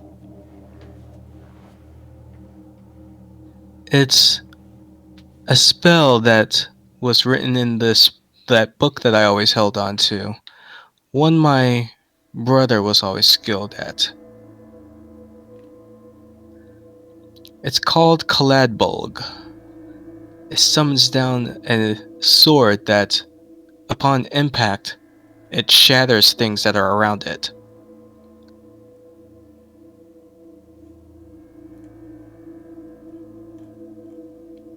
Well, first off, I really want to take a look at the spell at some point. Oh, it's a spell. I'm thinking, wait, a sword? I don't remember giving you a magical sword like that. I'm modifying a lot of his spells off of famous swords. Oh no, it's fine. I'm like, wait a minute, what? I'm trying to. I'm like, I was about to check your character sheet. Like, I don't remember giving you this. I know you did give us the scroll of Tarask summoning. I don't know did why. not give you that. Then why is it on my character sheet? Oh, don't pull that card. Yeah, if anyone's seen Fate Stay Night, think how Gilgamesh was shooting out his swords. Oh, nice. That's awesome.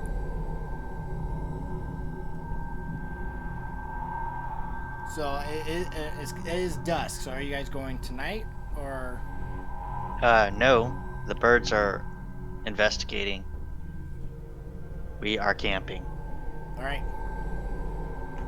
Cinder returns and evening falls.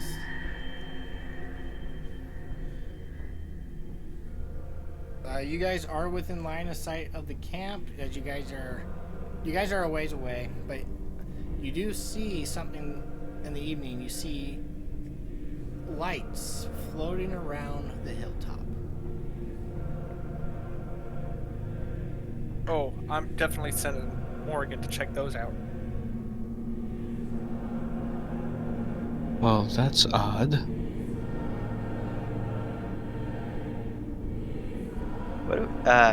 Are there like stories about this place?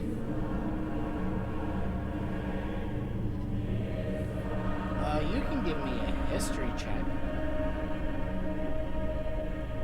Cool. Oh, I'm like flipping through my book as you ask that to see if I come up with anything. I'll give Gallonford advantage. I'll let him roll that 18.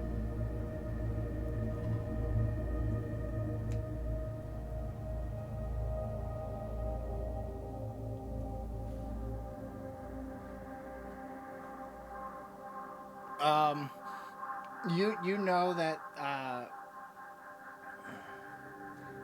Lady Tenamir was of high nobility. Where it was more than a century ago. Along with two parties of adventurers, she fought and killed Azdraka, a green dragon that had terrorized the road. Uh, Lady Alagander died in the battle and was laid to rest beneath a barrow near where the dragon fell. The remains of her fallen compatriots and the corpse of Azdraka were sealed in the barrow with her in accordance with her wishes.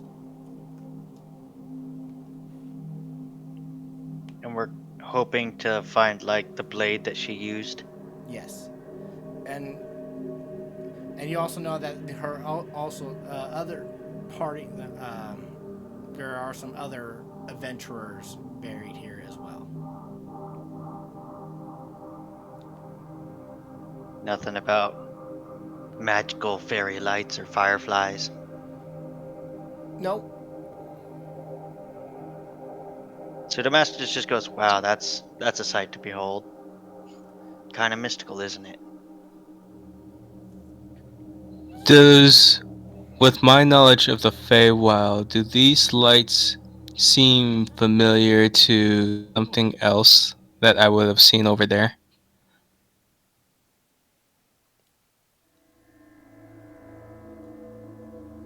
You can give me a general intelligence check to see if you can remember something.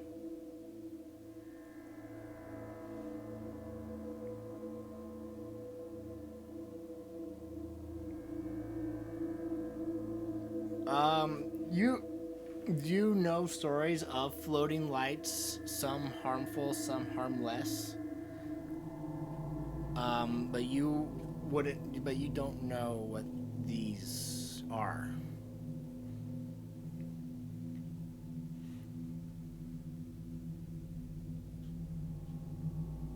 Huh, these seem so familiar. But they are dancing around playfully. Maybe they're the spirits of the dead adventurers who were laid there. Ooh.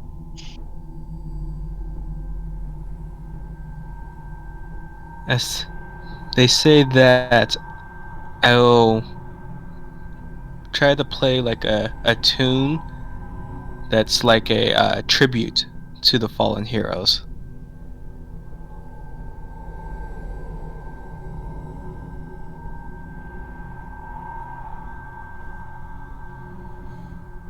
How close do you want Morgan to get to these lights?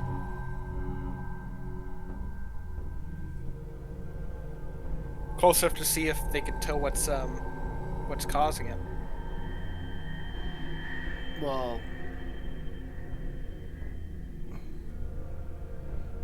I'm gonna need a little more description. So I just within like clear. Oh, it's dark outside. Morgan will fly about 50, 60 feet up in the air, and then just circle over top where the lights are. Okay. Morgan just sees the lights dancing above the barrel. Are they able to see what's causing it, or just the lights? Morgan More. Give me a perception check. Would that be a disadvantage since it's at night, or Yeah. because there's light? This would be at disadvantage because you're trying to determine what's causing the light. Fair enough. Even disadvantage, not bad. As far as you know, the lights are on their own. You don't know what the cause is, but they just seem to be dancing around the top of the barrel. Then Morgan will go closer and land on one of these spikes. All right. Morgan lands on the spike, and again, the lights don't seem to pay Morgan no mind, and they continue to playfully dance attractively.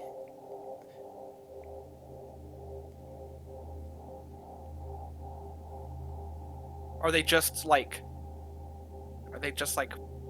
orbs?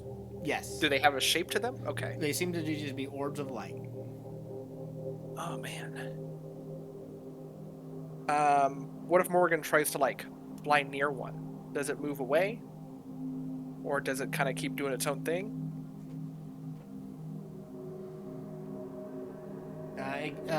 Morgan gets close, and it just seems to kind of just be doing its own thing.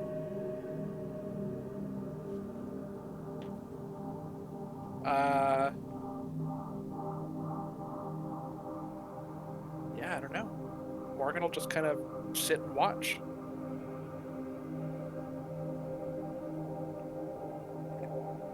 I'm really not sure.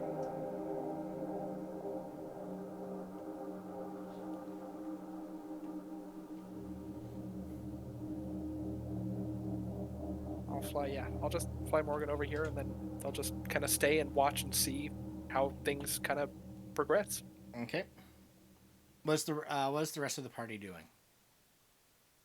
Well, I assume we're all just watching the glow lights, and I assume after a while, Damascus is just gonna turn in. Okay. Jason?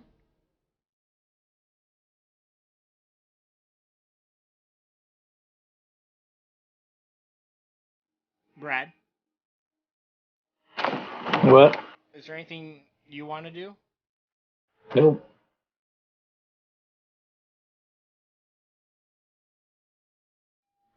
Nope, I'm good. Okay.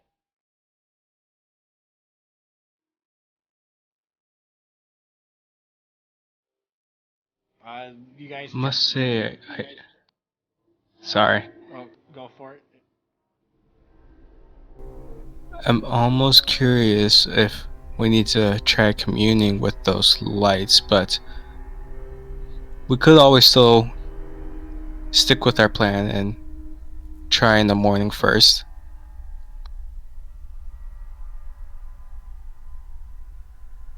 But I mean, if we really, really wanted to, we could. How far away are we right now? Well, how far away do you want to be?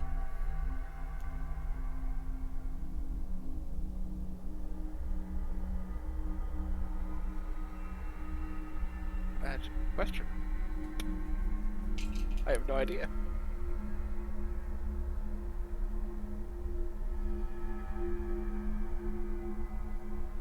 So I was gonna say if we're close enough, make it there. Would try and see if perhaps we could communicate with whatever it is.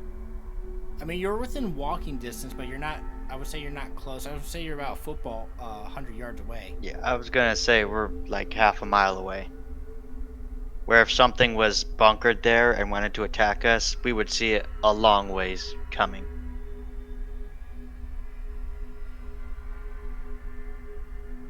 So we could still walk over there, and then if we decide to leave, then it's just if we wanted to. Damascus already has his shield pulled over his head and is sleeping. The morning it is then. I mean, you two can go if you want.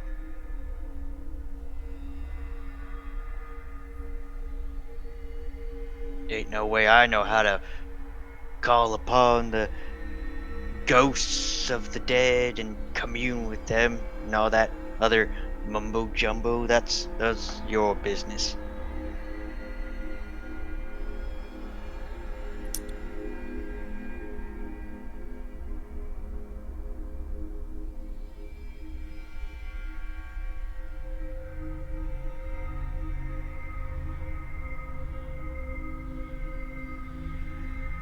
I think I'll stay cautious.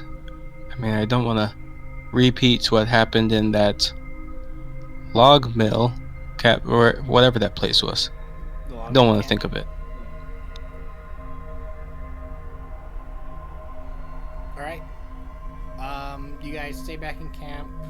You keep watch, and the lights just continue to dance throughout the night. When the sun rises and is dawn, the lights disappear.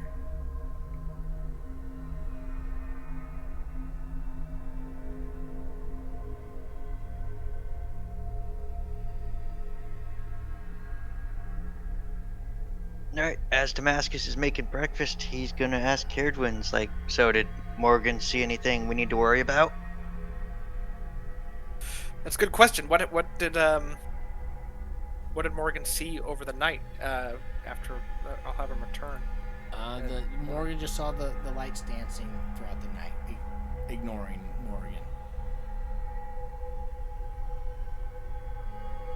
How strange.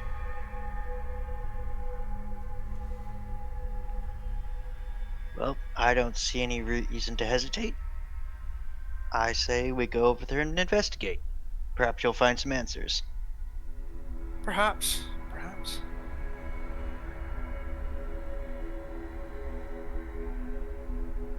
Alright, I start driving the cart over there. Okay.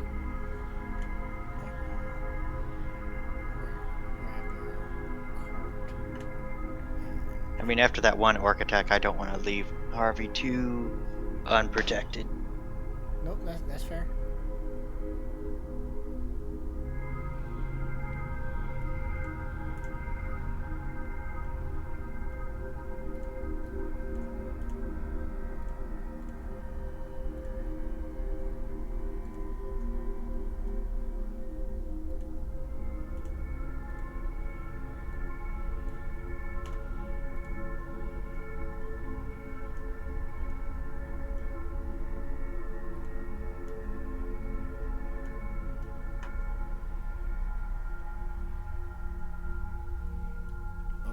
So is this just a mound Yep, it's in just a very mound. peculiar shape? Yep.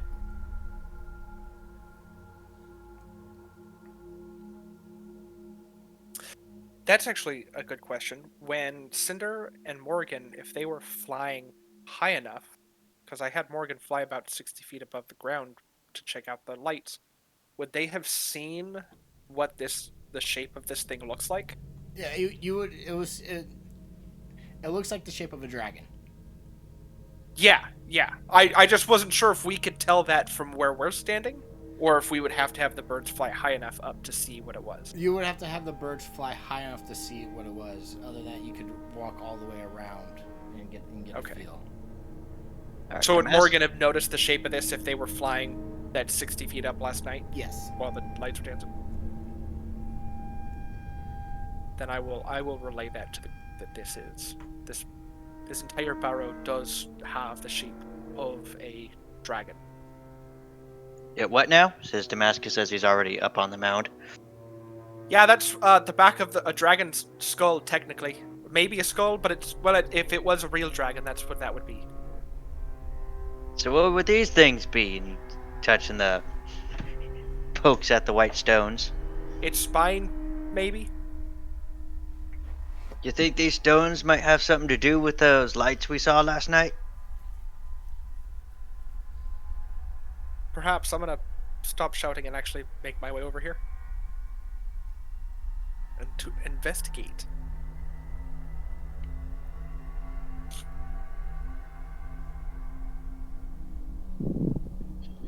Aiden will follow behind and cast Mage Armor and his False Life on himself. That's a good idea. I too will cast Mage Armor. Where's my character sheet? And I'm just realizing, since Ken hasn't been on, Aiden is not leveled up to 4. Mage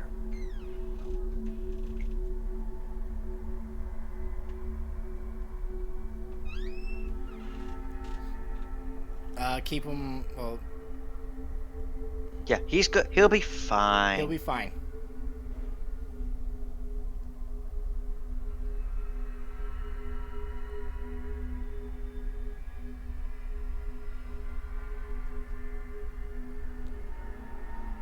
Well, I must admit, I'm not seeing much around here. There is a small opening near one of the stones if we dig. Well, it's a good place to start it, I guess. Can I investigate these stones to see if there's any markings on them or any ritualistic symbols or something? Easily enough without even check, you can tell these are just smooth stones that look like spines coming out of the dragon's back.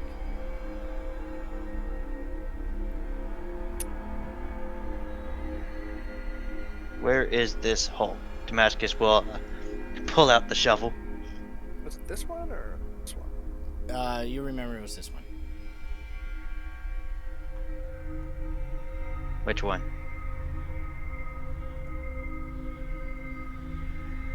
Just left of the spine, fourth lumbar down. The sweet spot. Yep, the sweet spot.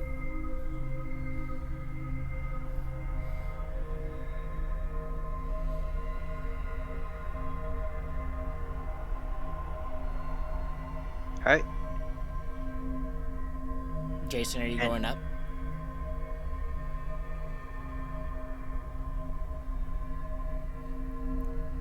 And if nobody else stops him, Damascus will start trying to open the hole. Okay, give me an attack roll. An attack roll? No.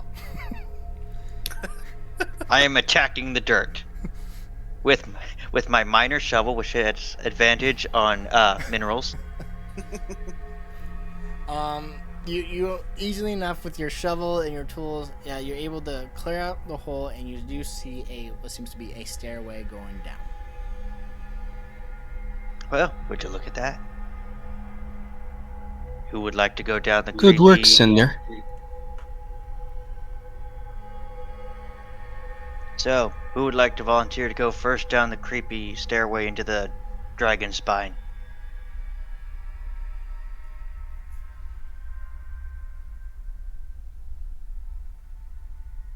As everybody's looking back and forth at each other, Damascus will pull out a torch, light it, and he goes, "Alright then." And he'll start heading down. I'll be right behind Damascus.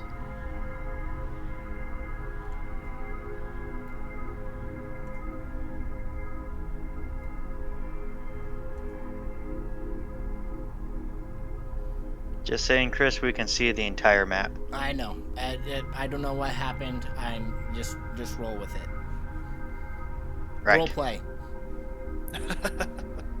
I assuming these central stairways where we just came from? Yes. And when you do get down Damascus, you do see what seems to be a glow of a light coming down from some tunnels. Well, that's piqued my interest. Shall we go see Gallenford? I assume it's We coming shall. from down here. Yeah, you see light coming down from here. From here and from the north as you guys are looking around. Well, here's closest, so that is where I'm going.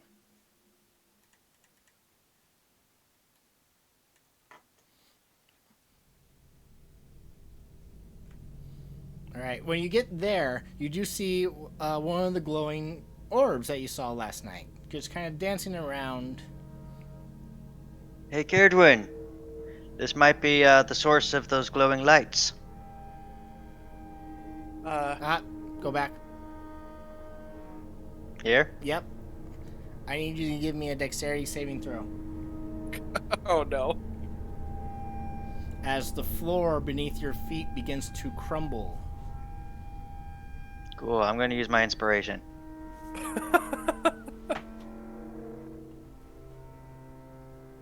Not the best.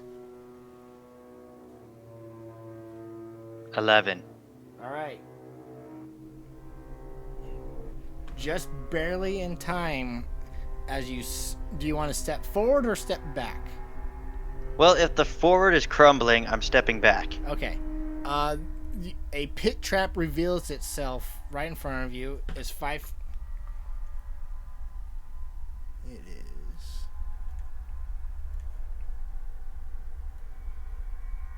that big. And you see spikes coming out of the floor, coming in the pit from the pit trap.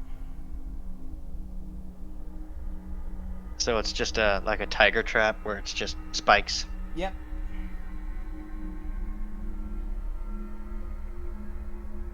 And it's 10 feet. Are you okay? He will They're- grab and yeah, just they're- feel himself all over and he goes, yeah. Ah, They are rusty better than a swords. cup of coffee, I always say.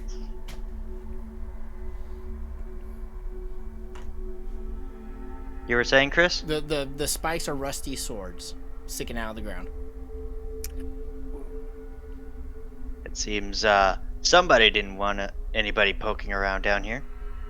And right here in Damascus, you see what seems to be a skeleton, a pile of bones. It seems to be a horse and a dwarf. You could tell from the armament of the skeleton. So a dwarf and a horse died down here? Or were buried here? Yes. How'd they get a horse down here?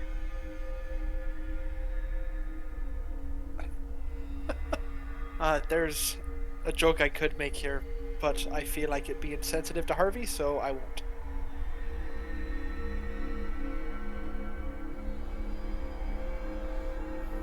Well, The light's still dancing. nothing risk, nothing gain. I'm gonna hop over. All right. Easy enough when you hop over. Alright, good night, However, guys. I'm dead. Stop. Everybody stop. The glowing orb begins to glow red and attacks. We're going to roll initiative. I'm here for you, Chris.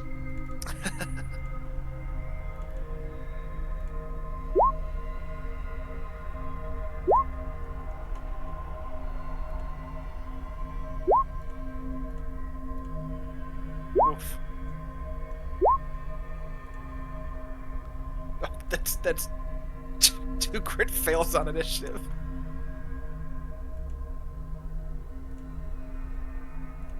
Yeah, I definitely think you're cursed somehow, Caradwin.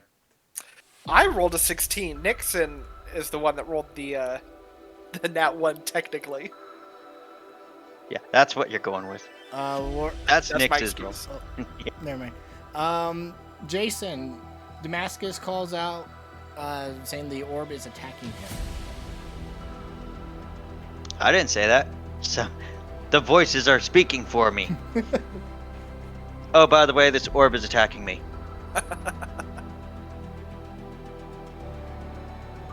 I'll official. I will just say, it turned red. Is that bad? Yes, red is always a bad color. I'll use my action to pull out my protector generator and then step forward one and use it. Okay.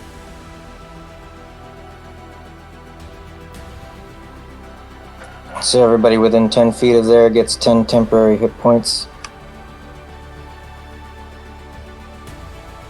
I think everybody Nice. got 8. Awesome. Max healing.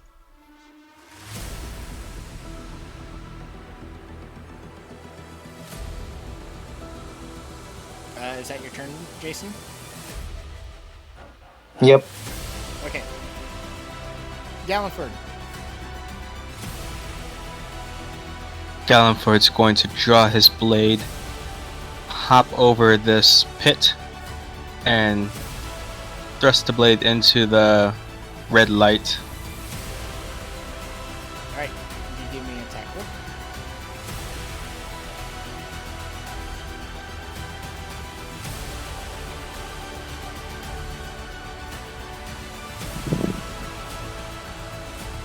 A 21 will hit the creature.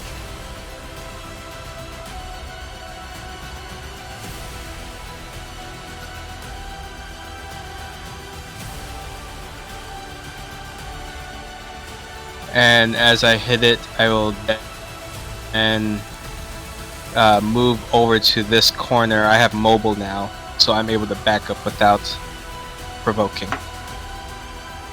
Fine.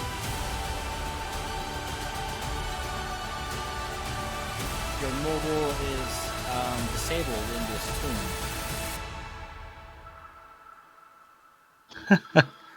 Is that your turn? Yes. Alright. The Will-o'-the-Wisp is going to try to shock Damascus. Haha, I've had this before.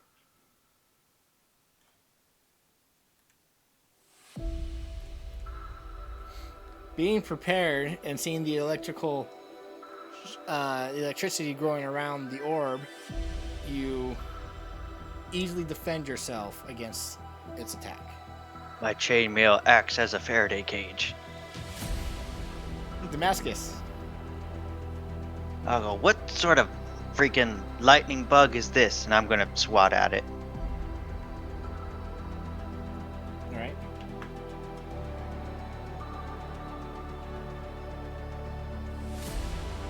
"19 is the magic number. Bam. Okay. You hit it, but you do feel it. You kind of go through it. You feel like it's you didn't do as enough. Even though you hit it, but you didn't feel like you did as much damage as you could have. Oh, it's weird. It's weird magic stuff. Oh, and it is marked. Ugh.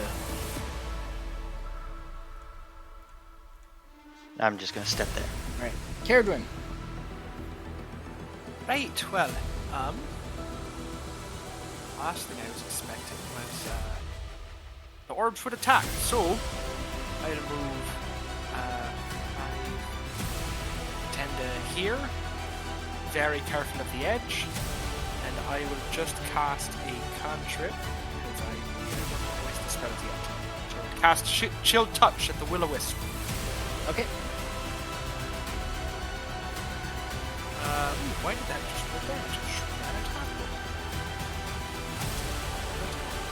Let's try that again. Yep. It's an 8. It easily moves around your skeletal raven, or your shadowy raven and whatnot, dodging it as it's floating around, and it's a very nimble creature. It's that 360 slow-mo. Yep. I was just making sure none of them come out of the wall behind it, and I'm gonna move this way. All right. Here, Dwayne. Aiden.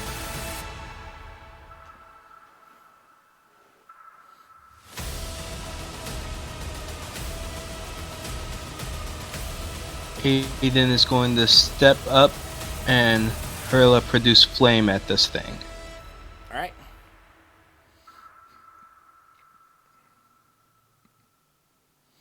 It's just way too nimble, and it dodges out of your flaming sphere that Aiden tosses at it. Aiden, as he backs up, will just yell, "Try to keep it still!"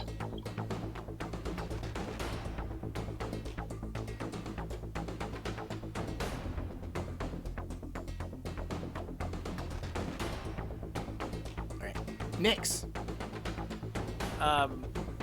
Nyx will follow in Aiden's footsteps, move to here, and cast a Produce Flame.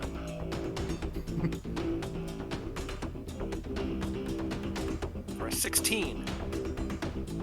Again, it nimbly dodges the flame.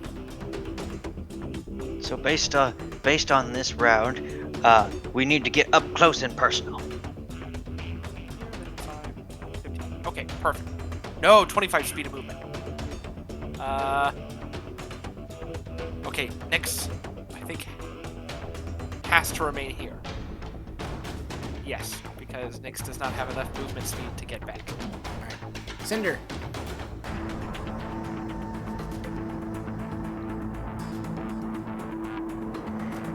Cinder will just fly through the entrance finally and just stop right near Aiden. Alright. Morrigan. Morrigan will...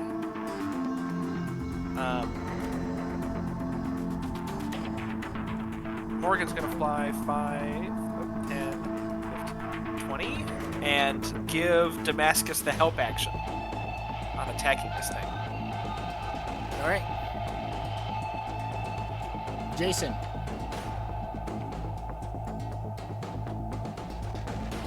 Take a step there, and I'll Ray of Frost at it. Got advantage from help. Yep, you have advantage. So roll again with advantage. You hit the creature.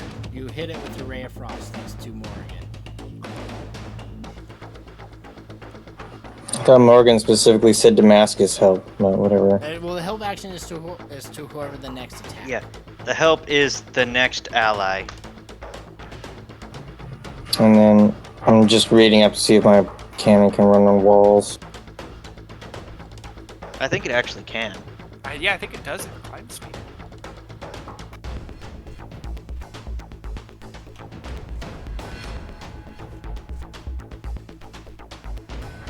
Okay, so it does have a 15-foot climb speed, so I'm just gonna have a kind of crawl around to this side. So it grows. You see, having four not spider-like, well, four animatronic legs, and it just crawls along the wall and it takes aim. Can it fire this turn? This isn't the shooty one. This is the emit healing energy one. Oh, okay. Yeah, this is a drop shield, not a trip mine. Gallenford. I'll angle my blade with one arm behind my back and with my fencing style thrust the blade forward as I charge at this creature.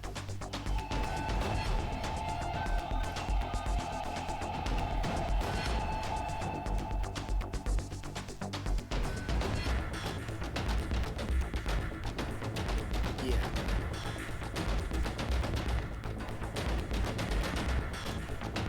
It goes, hey, listen, and then you stab it. Wait, what? Really? No, it does not say, hey, listen, but you kill it. It says something more like, listen! Pay attention! As it goes out, I'll kind of bow before it as I'm getting the vibe that it was connected to one of the fallen heroes. I'll just whisper, "Thank you for testing us." But yeah, it does go. It goes out. Was it just floating in space? It was just floating there. Yeah, and it just as soon as Gallenford did the final thrust, it just the light went out and it disappears. No, Gallenford puts it in a microwave, puts it on high, and laughs as it explodes into black goop. Well, I only know one character that carries around something like a microwave, and that's Bubba Joe. I'm trying to do a supernatural reference. Anyways, I know. yeah. What do you? After the Will o' the Wisps defeat, you guys are kind of taking your breath. Damascus, you see that the skeletal the skeleton of the horse begins to animate and begins to take form. It stands up and it just stands there.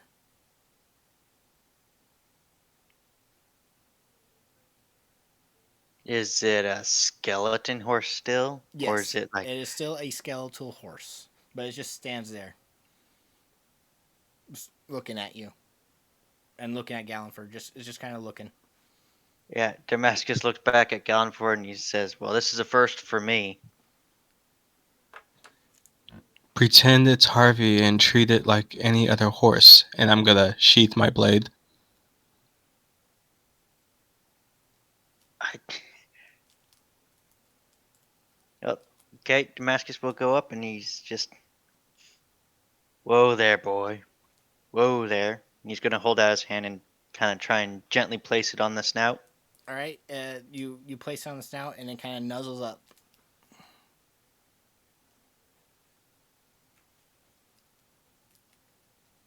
Okay, this is a strange feeling.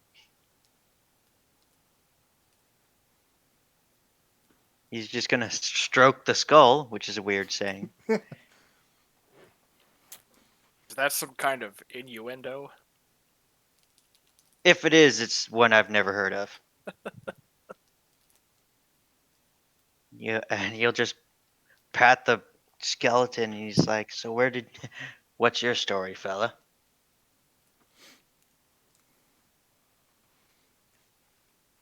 He just Like, kind of shakes his head like it's shaking it if it was shaking his fur or whatever, and just kind of it, it's acting like a normal horse. It's not doesn't seem to be threatening in any way.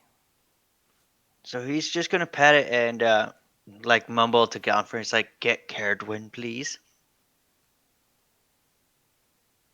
Caradwin, I think we found you a mount. Absolutely. All right. I'm gonna get to right here, and I'm gonna look at Gallenford, and I'm gonna say, all right, please catch me, because I'm really scared I'm not gonna make this jump. And I will. I'll be ready to catch you. All right. I will attempt to jump.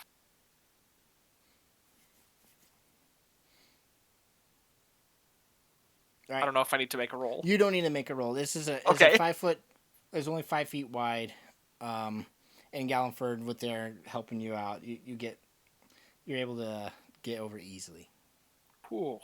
All right. So this is just a full skeletal horse. Yep. What about the bones of the dwarf? Did he do anything?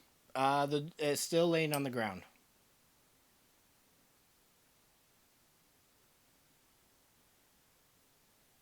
It's so bizarre.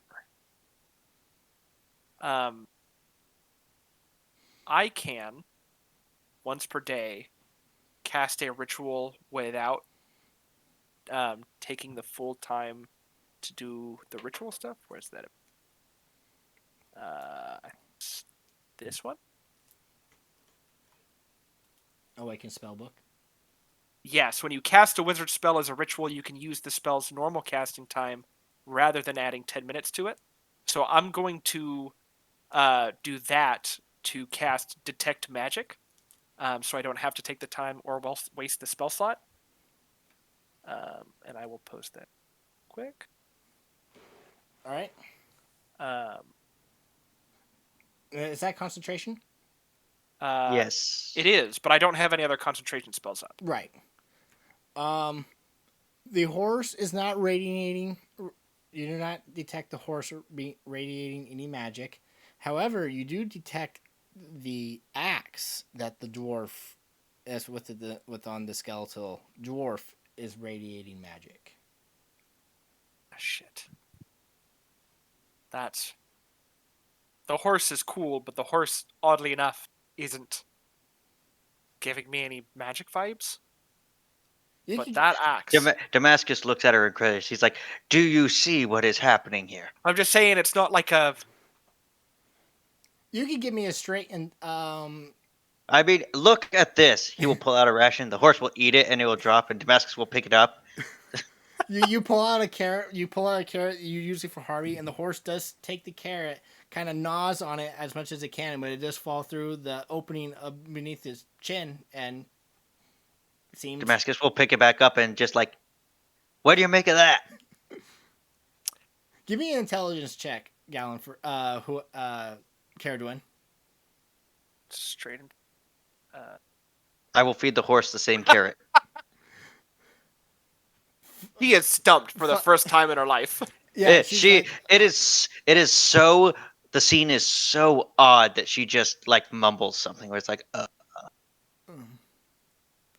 Do I see this axe also that she pointed out? she once she I- pointed it out, you would be able to see it. Yeah, I definitely pointed it out. I'm just going to whisper to Caradwin, maybe whoever holds the axe holds ownership over the horse.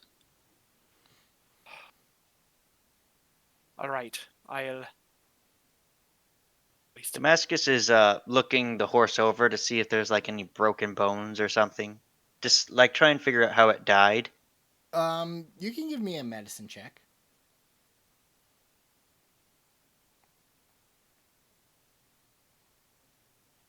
Man, that is really weird. Yeah, this is He's poking his hand through the ribs. He's like, "It's weird. It's so weird." This horse is going to end up being the greatest mystery we're ever going to come across. Yeah, it'd be great if Chris just never explains it. All our rolls are so bad we never get the answer. We just go with it. It's a miracle.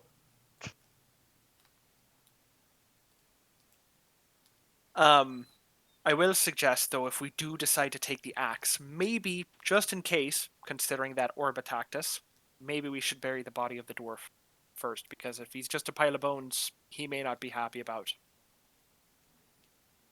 being improperly disturbed. But if we bury the bones and maybe take the axe, that might be a good thing. Agreed. Oh, I don't think it'd be too much trouble to bury him. Damascus will go over. He'll grab the axe and like hand it over to Caradwin. Damascus. When you pick this axe up, it is of dwarven make, but it is similar to. It's like a dwarven woodsman axe. Oh, it's like mine except smaller and probably sturdier. It does take two hands to it is like a woods like your firewood. This is like a big axe. Yeah, again, it's similar to your axe that you use, but it's of dwarven make. Fascinating. I'll hand it over to Caradwin, not caring if she can hold it, because Yeah, he's grab. busy. I'll grab it, but very cartoonishly, it'll just It's just, like kinda it's like drop to the Thor's floor. it's like Thor's hammer, just. Yeah, basically. Damascus will set down his torch and he will commence burying this dwarf. I will assist. Right, and yeah, this is a 7-pound axe. I am now currently encumbered. All right. Oh, okay. Yeah, My idea was probably bad. you are able to make a grave for the dwarf. The horse is just kind of sitting, watching you, not nuzzling up. But you're able to bury the dwarf. Jason, what are you doing?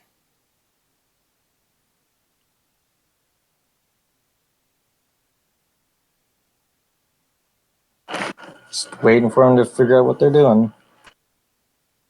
You don't want to explore yourself? You're just gonna sit there? Yeah, I'm just gonna sit here.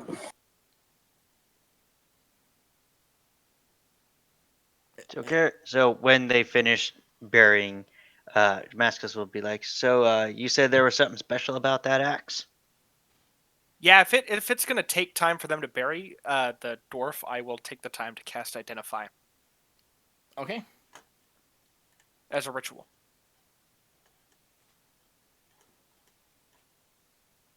Yeah, I can definitely see us taking about 10 minutes to bury this body. Yeah, it is there is gonna. The floor is padded down. So We dig like a 5-foot circle and just like, just kind of like fit them in like a Tetris, and try and just cram them in, so we don't have to dig too much more. it is now in your handouts, Caradwin. All right.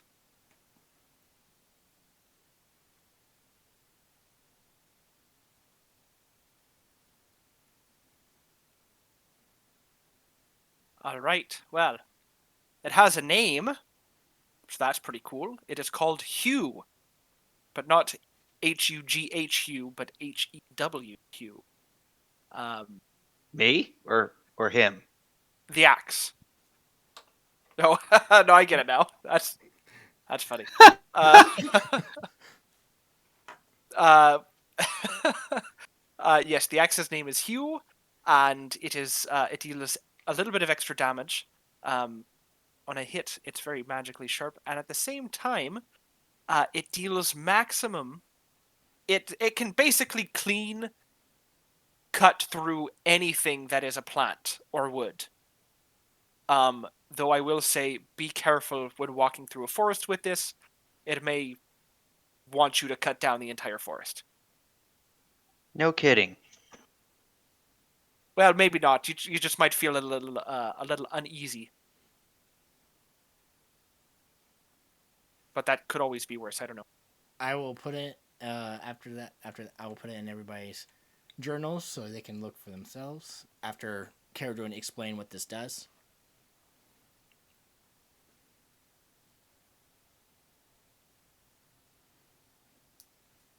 So then I was wrong. The horse isn't tied to the axe. Well, I am curious. Is identify only objects? It is. It is one object touch.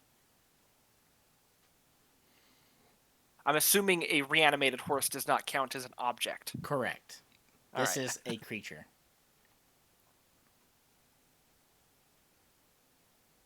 And it's not radiating magic, so it's got to be a creature. So maybe you just need to befriend it. You know what? It does say on the bottom, if you instead touch a creature throughout the casting, you learn what spells, if any, are currently affecting it. I will take the time to cast Identify as a ritual on this horse to see if there is some magic that is affecting it. All right. Who do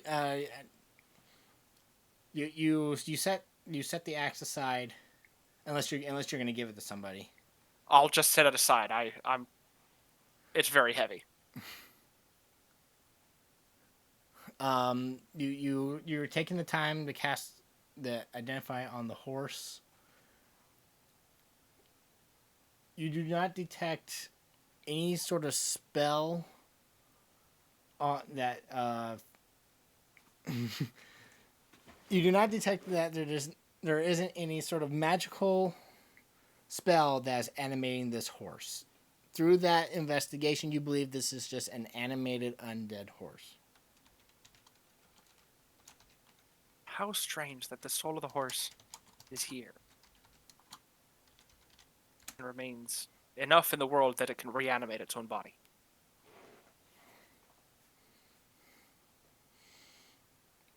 Maybe it was sent here to aid us. Maybe it was here to aid him. He said. Damascus says, pointing at the grave. Yeah, it could be a defender of the grave. Well, if it was defending the grave, it might have attacked us, but since it's being pretty nice so far, if it belonged to him, maybe it realizes that we are not evil.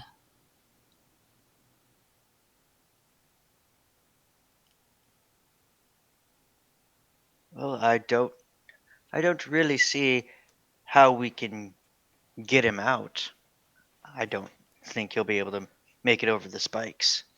When that question is brought up, and the horse kind of, you guys kind of understands what the dilemma is. It falls down into a pile of bones and just kind of lifts its, just animates its neck and head. I just kind of look my head at both of them and kind of just motion my hands towards them, just like, I think there's your answer. I think this No, thing is here to aid us. no, it can't be that easy. There's no such thing as a porta horse. Oh my god, that is that is the funniest thing I think I've heard all week. Damascus, That a horse just knowing horse structure and whatnot, you believe that you might be able to put all the bones in a single pack.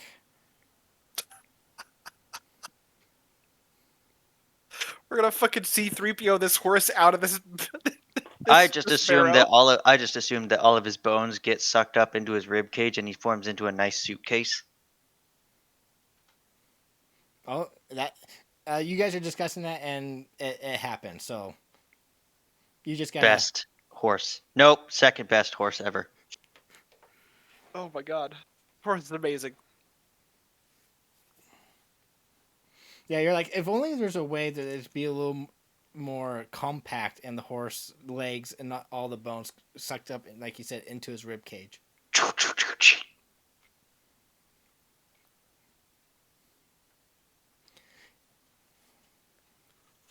But Caradron, you do know from being this is actually common knowledge throughout the Empire, especially that necromancy is very restricted. You need like a permit or what to even consider practicing it. So carrying around an undead horse could cause trouble if you go certain places. That could be an issue. I don't know how lenient they are about if you found something that was already animated. But there could be an argument there until we get a permit for the for the bone suitcase horse. In the meantime, could always just ride the horse in the wild and then, when we're near a town, walk the rest of the way so that you're not seen on a horse of bones. And I'll look to the horse as we say that. I'm like, just so they don't freak out and get scared of you. Don't we have a bag of holding? Can we put the horse in the bag of holding? Jason has a bag of holding. This horse just keeps getting better and better. Bone Regard. Absolutely, his name is Bone Regard. That is amazing, Damascus.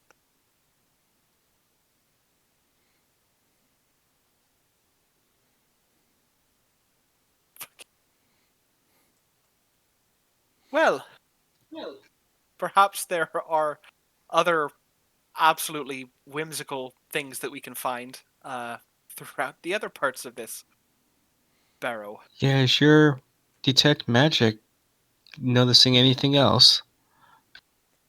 Not within this room, Not within but 30 feet of you. And by the time I'm done casting Identify twice, it would be up as well. So I can cast it again and as we explore. And it's prepared, so I'll Well, just we be can able to... also ask Aiden, so you're not spinning all your spells in here. Well, I haven't cast any spell slots yet. I've just been doing rituals, but yeah, detect magic is prepared, so I can cast it again. But yeah, if Aiden has it, that'd be great as well.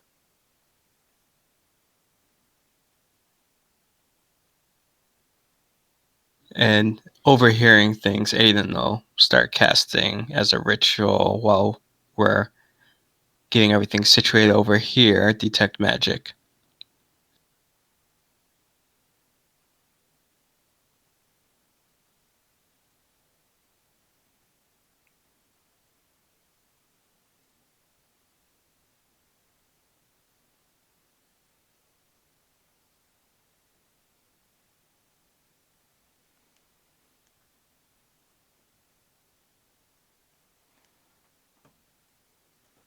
Okay. Aiden, are you doing it as a ritual? Yeah. Okay. So the Bone Regard, if that's where you're gonna keep the name is has the stats of a riding horse, except that it is undead. I will try to remember to make character sheets for Harvey and now Bone Regard.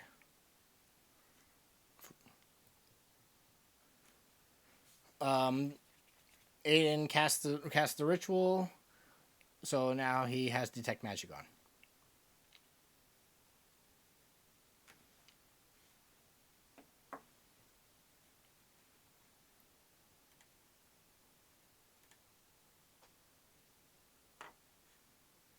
He'll wait for everyone to come back over to the other side and just see if he notices anything catching his attention.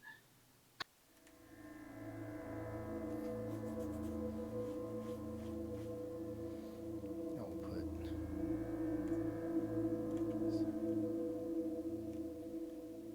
So I think we should. Oh, you know what? I'll actually. I'll take Hugh if no one's going to do anything with Hugh. Yeah, I definitely can carry it across this chasm.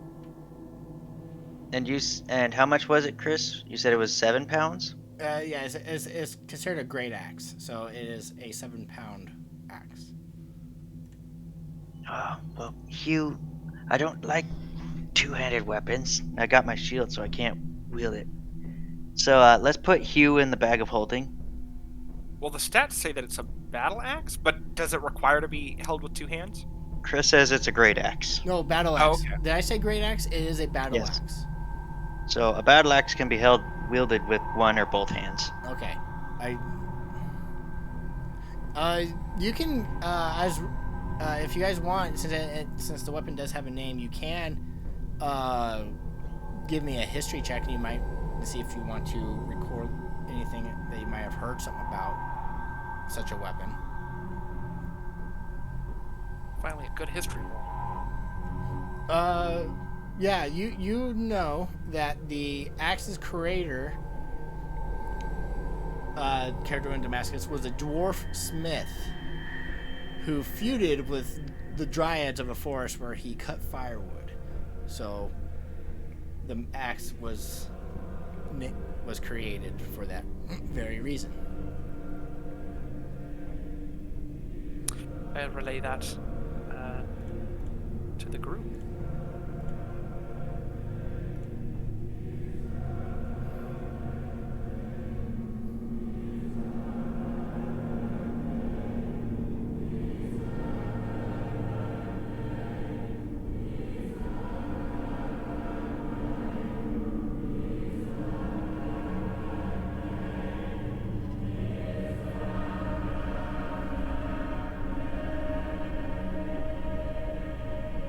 Aiden's not getting any vibes from any one of these past situations.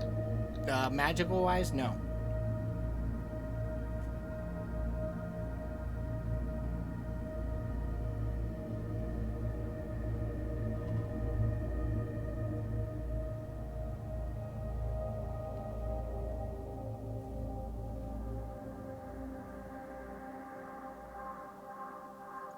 So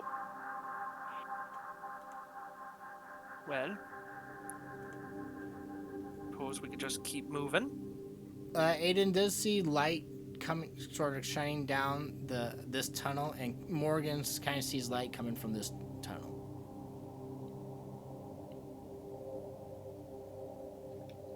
There's more light this way. Yeah, there's also light over here. I don't know if we want to just make our way 1, 2, and then 3. Leave. Guess we could go clockwise.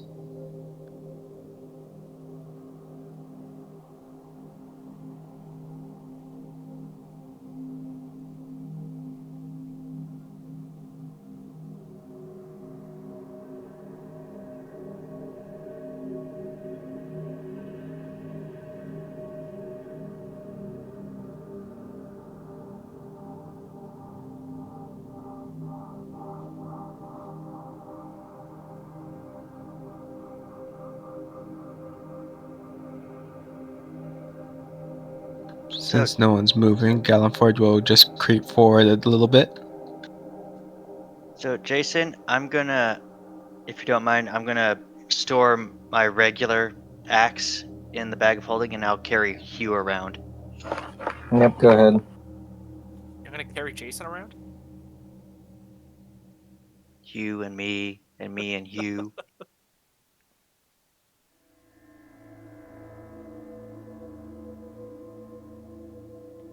As I get there, I do recall that there's a pit trap. So I start moving a little bit more cautiously, and I'm going to check this little passageway, see if there are any type of traps. I will aid in that search.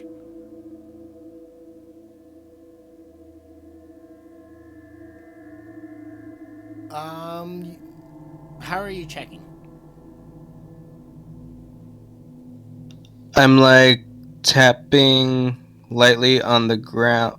Well, first I think I'm going to bend down and see if I notice any, like, if there's like an upraised section that might be a switch or anything. And then after I check along the ground for anything like that, I'm going to probably tap it with one foot without like stepping onto it to see if the pressure gives out, and then check the walls.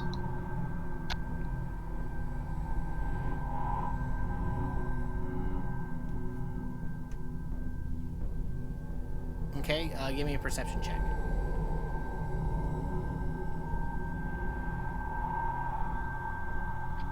This is with advantage at all if Carrot One's helping me. Yes.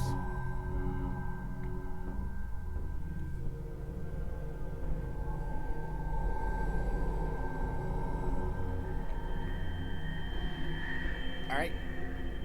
You can keep moving forward.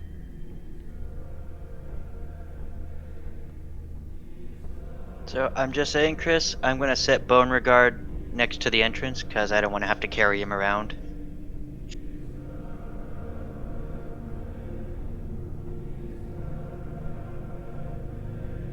Okay, so you can stop there, and you notice that the floor in front of you is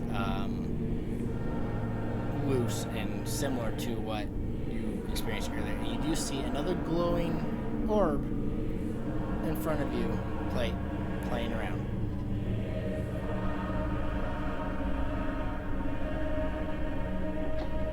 Since I realize I'm gonna have to jump to avoid the ground breaking up, I'm first gonna see if I can communicate with this orb, and I will just sing a light tune to it to see if it regards me as friendly.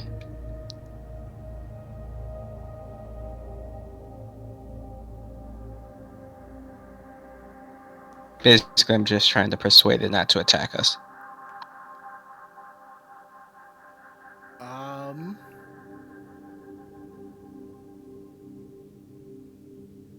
How are you trying to persuade it?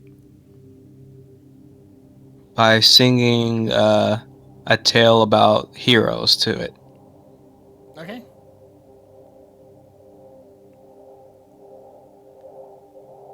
You can give me a persuasion check.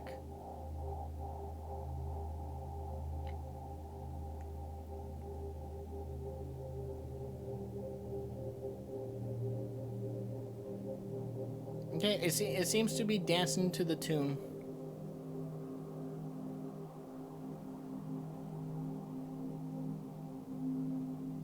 Okay, I will hope that it's enjoying the tune, and I will hop over to that side.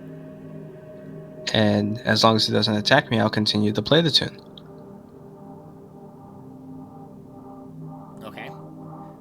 Once you get there, it glows red, and we're going to roll initiative. As it grows red, I'm like, you don't like my music?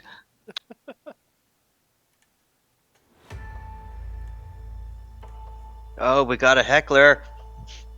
All right. That's a solid initiative roll on my part. For Nyx. Oh, a 20, not bad. I'm not gonna bother rolling for Morgan though.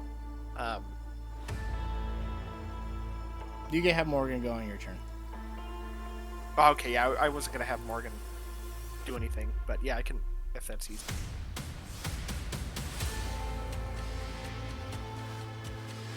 Jason and Nyx, who would like to go first?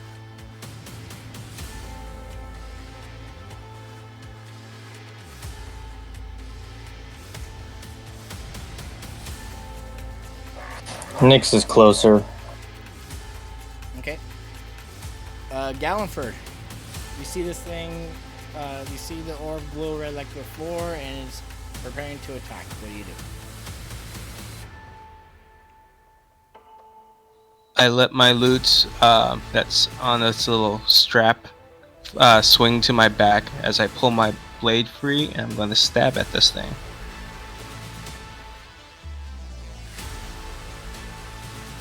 But this time I'm going to use one of my flourishes, as long as I hit.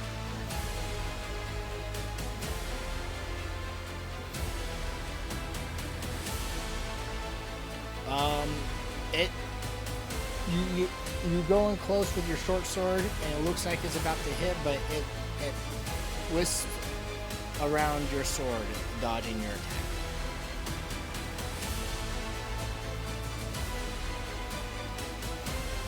Well, darn. I am going to, since I have mobile, move away from it.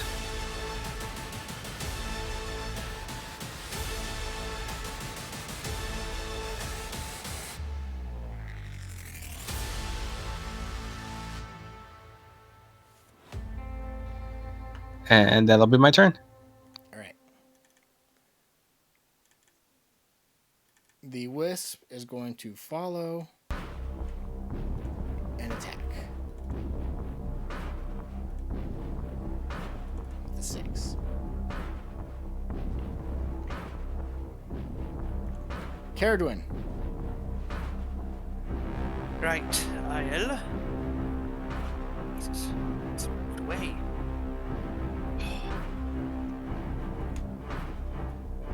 Really don't want to jump this.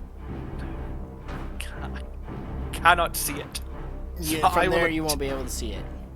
Yeah, I'll attempt. Because I was here, so I'll attempt a running jump, try to get over.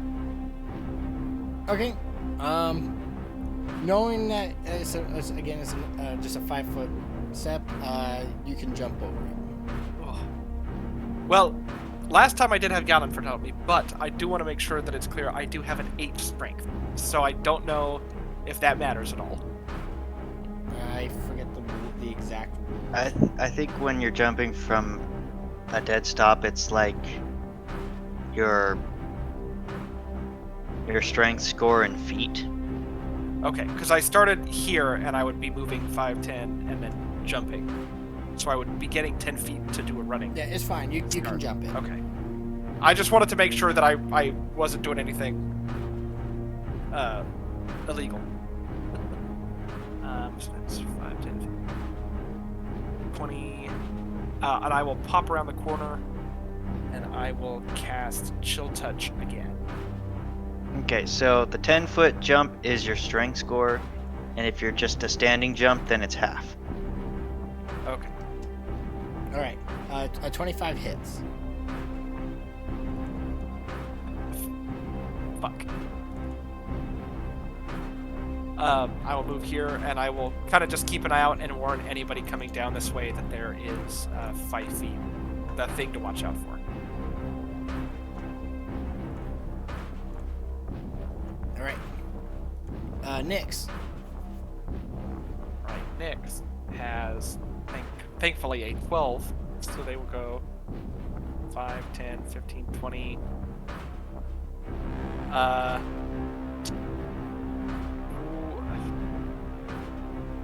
Block.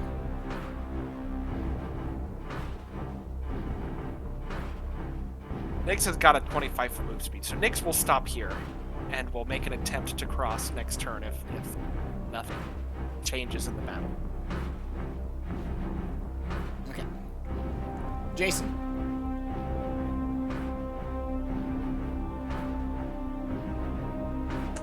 Double move, jump over the pit. And I'll stop there.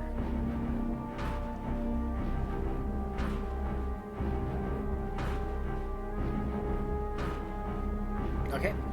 That's it. Aiden.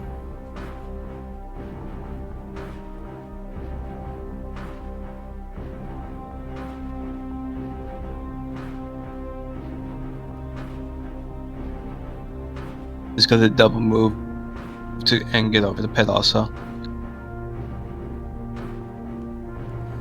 Okay.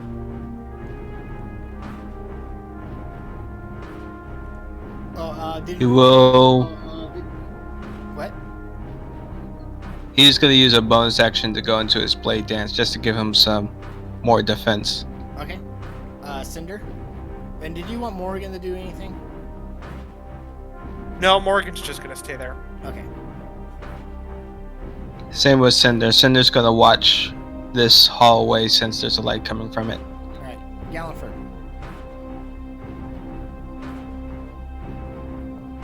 Did we skip Damascus?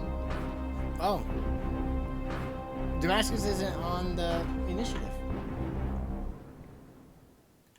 Gosh dang it. Hold on. I'll add you. And you got an 18, so...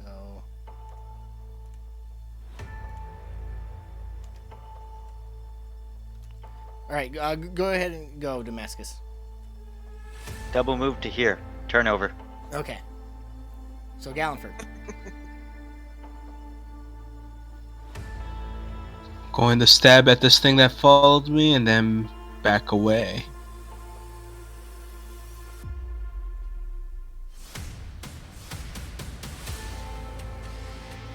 It Oh. dodges, again, playfully around your flourishing.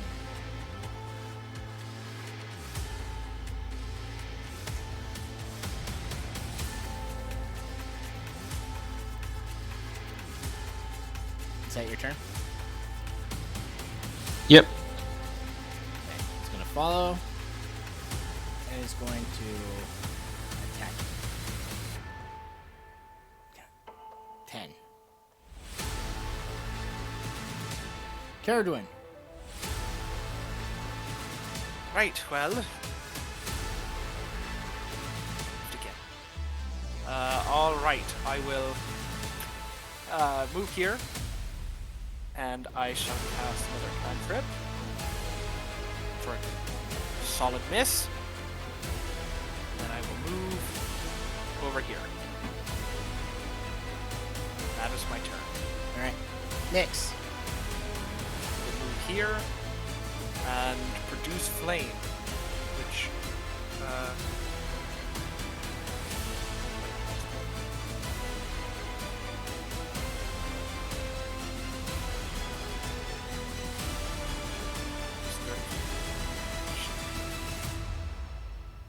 nope. Nyx will attempt a jump, but it has enough strength. Nyx can jump it. Yeah, Nyx can jump it. And then we'll cast Produce Flame from here. Okay.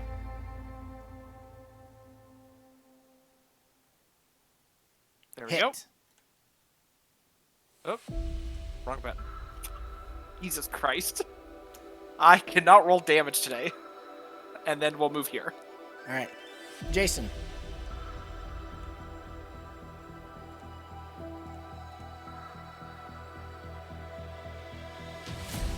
Unfortunately, the Ray of Frost will miss the Will-o'-the-Wisp. Okay, end turn. Damascus.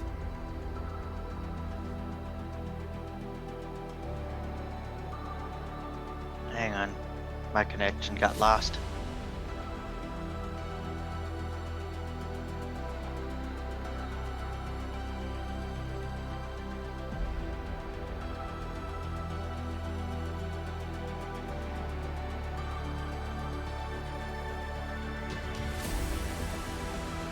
Damascus is going to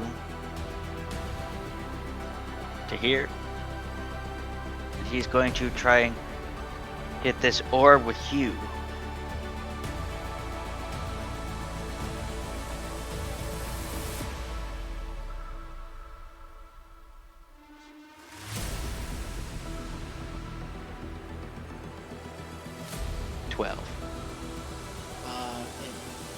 Unfortunately, you miss.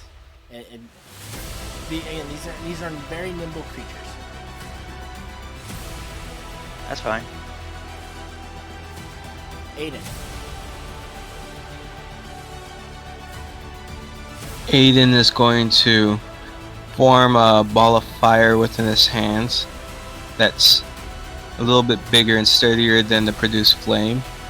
And he's gonna just say duck as he looks like he's throwing a fastball, and it's his chromatic orb. Okay.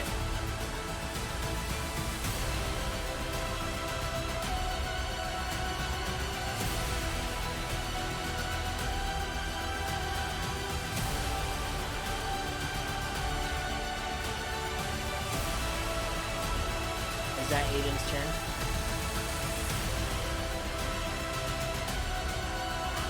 Yes. Cinder?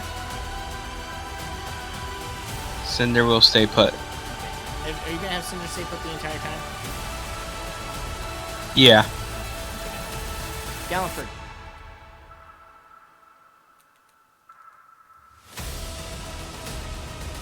Oh, this thing is starting to piss me off.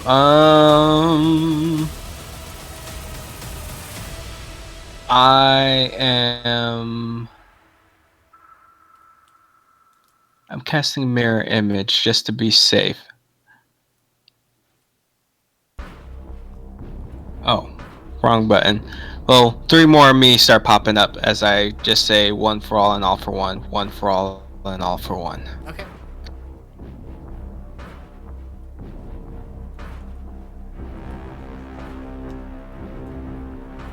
Is that, oh, that's an action, right? Yeah, I didn't attack, so I couldn't The move away. Will-o'-Wisp, seeing Damascus come up, is going to try to attack Damascus this turn. 21. They are tricksy little minx things. 11 lightning damage. I have to thank Jason because his temporary hit points were still there, so I only take 1. Alright. Caradwin. Alright. Try it again.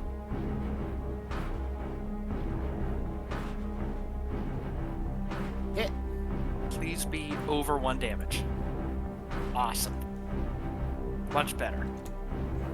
And then I will once more move back this way. Nyx. Second verse, same as the first. And a miss. Jason. There's a hit.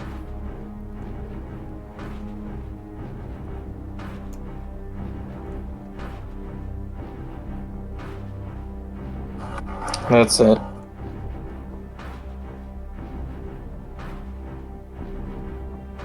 Damascus. Alright, I'm storing Hugh for right now, and I'm gonna try and swat at it. Okay. Because this worked before. Haha! That's a hit. Bam. That's only And then I'm gonna try and grab it. It's only going to take half damage. Oh, you're going to try to grab it? As a tavern brawler, I can use a bonus action to grapple. Okay. You cup it in between your hands, and it just floats out in between your hands. Nimble little tricksy things. It's gonna be that way, is it? Turnover. Aiden.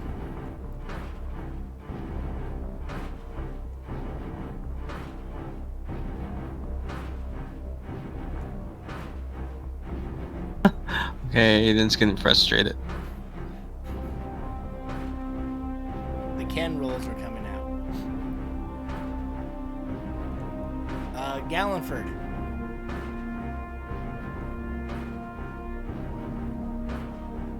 Let's see if I can hit it this time.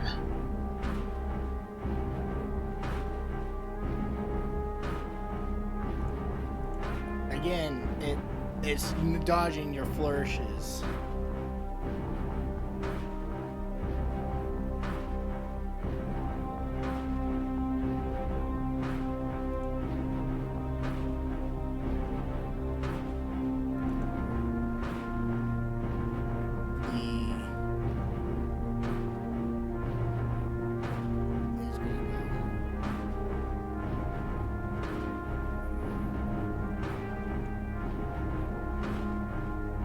It's gonna look at it hit Damascus, so it's gonna try to hit Damascus again. 10. I was ready for you that time. Caradwin. Right.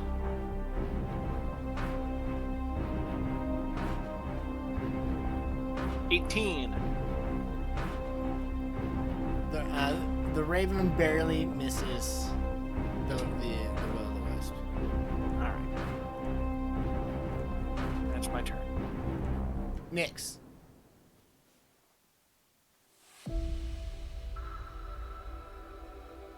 Yes. Oh, nice. Fire 7 damage. Fire damage. Moves back.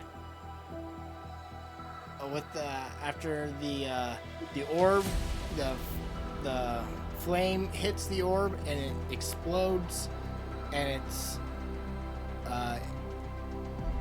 gone.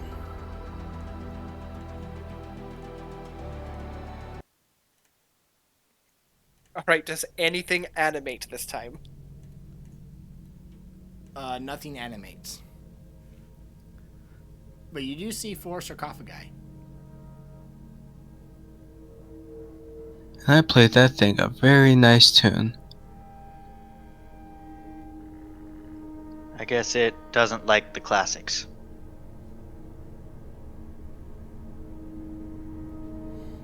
Guess not. Are there any names on these tombs? You don't see any names on them, but you can tell what kind of person was buried in these tombs. Like what were their I would say classes.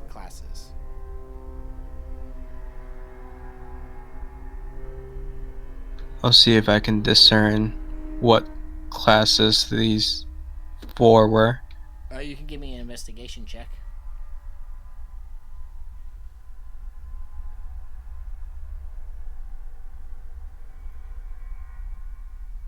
Caradwin, are you casting light?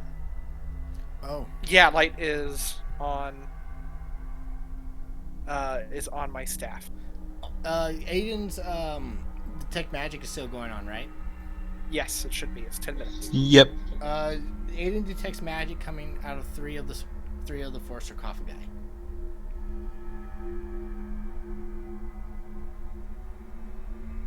Okay, Aiden will point out which 3 are radiating magic.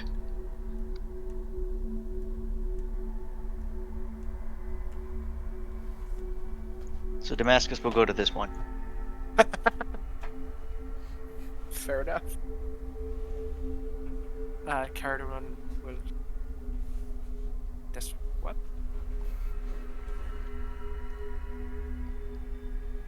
Would anybody else like to try to determine what kind of person is buried in these sarcophagi?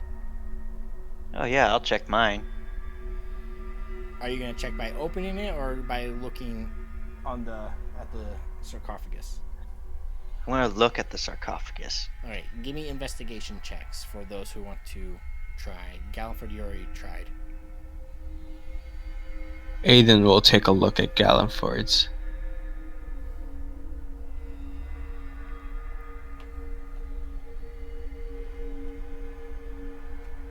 I think a You +2 guys in can intelligence. determine that these 4 sarcophagi can contain a bard, a cleric, a fighter, and a wizard. Mine says refrigerate after opening.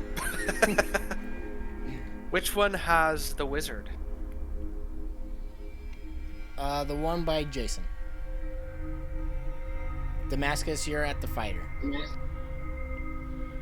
Which one is the bard? The one Caradwin's at. Switch, Caradwin. Well, I'm going over to Jason's. I want to see what this is. Oh, Jason, you can still help if you want. I'm not trying to kick you out.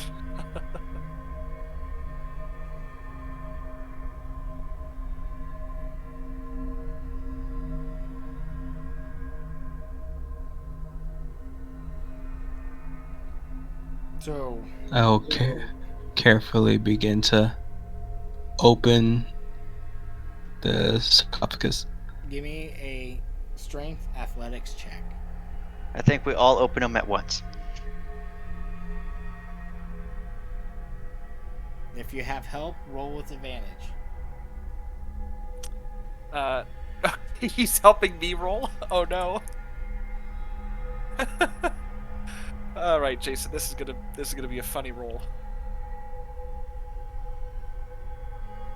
I struggle and then I'm like, Aiden, I'm gonna need some help.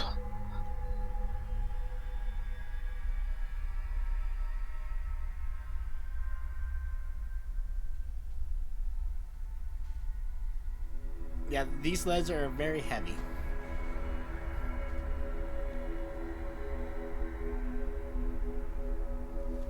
So, Galliford, you and Aiden are lifting. You get the crack, and it's lifting, and then it slips and falls and closes.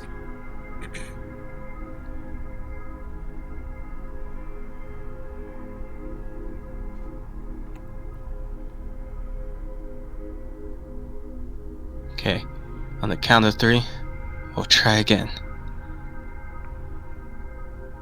1, 2, 3.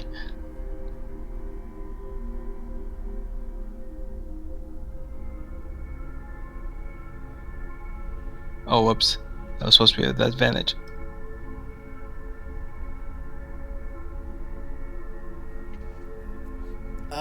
You're able to again open it, and you're getting further than you did last time, but it slips and falls. It's heavy. Is Nyx gonna assist me? Yes. Alright, now watch your fingers. And he's just gonna put his shoulders into it. Go! Nyx is a little too short to help, I think, is part of the problem.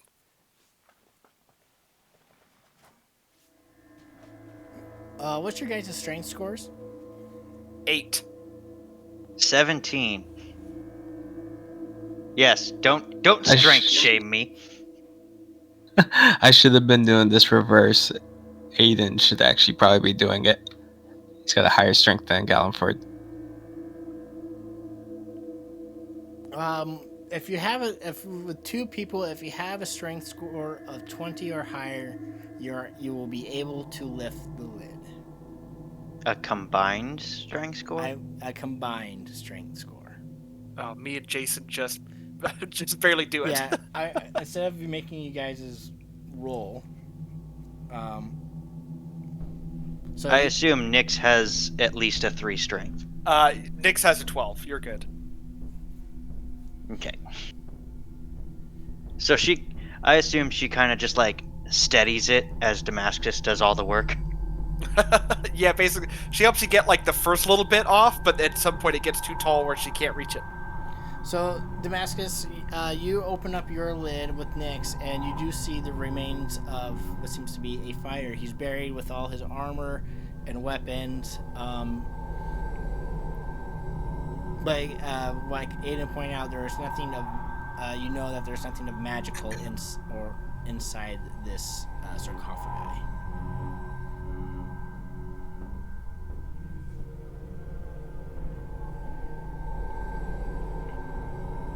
Is there any symbolism on his armor to determine who he might have been, who he was affiliated with? He's just wearing standard like fighter armor. You think this is one of the adventurers that journeyed the noble woman that to help slay the dragon.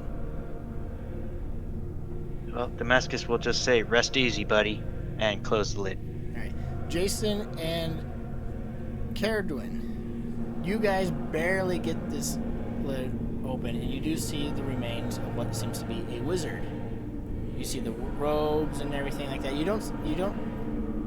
see a spellbook carrier, but you can tell just by looking at it is beyond recognition. It'll fall into pieces if you try to get it. But you do see something. But you guys both see something of interest. There is a necklace adorning the wizard.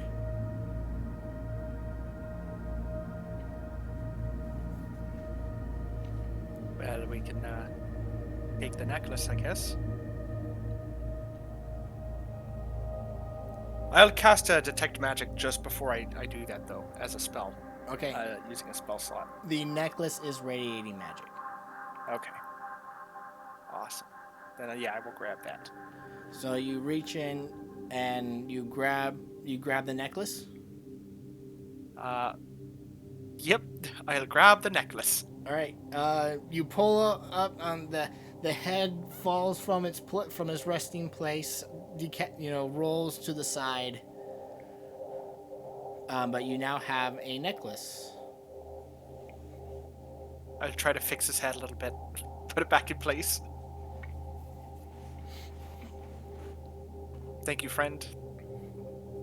Put it to good use. Catch that head, it's going to the spike pit. Gallenford and Aiden, you guys lift your lid up, and you could definitely tell this is a bard and whatnot. But you see resting in you could tell because resting in his hands is what seems to be a lute. And Aiden will tell you that the lute is magical.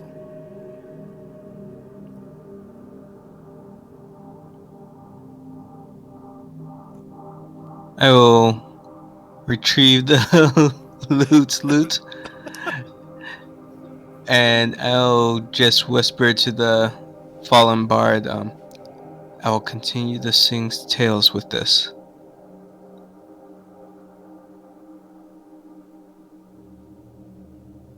Do I see a name carved anywhere? Kind of assuming that the bard might have been a little flashy and carved in his name on something. You don't see any indication of a name.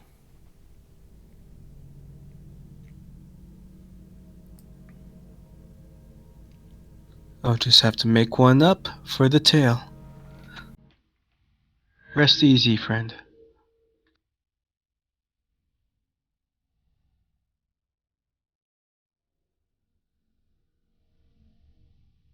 And we will come down and assist Damascus with the fourth sarcophagus.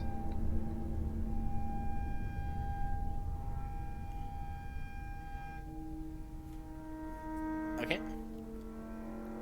You guys lift it up, and you do definitely see a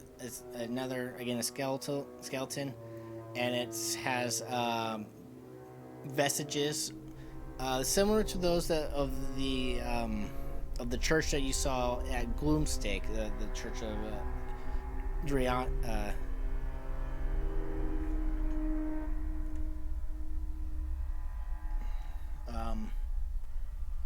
Dianda. And Aiden will, as you guys want, Aiden will say that her amulet, her holy symbol, is the one with magic.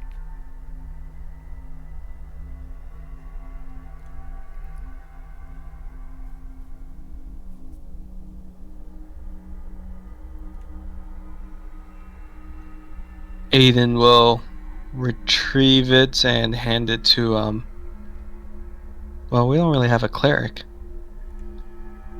He'll hand it to Nyx, just in case it's something she can use. We don't really even have a holy person.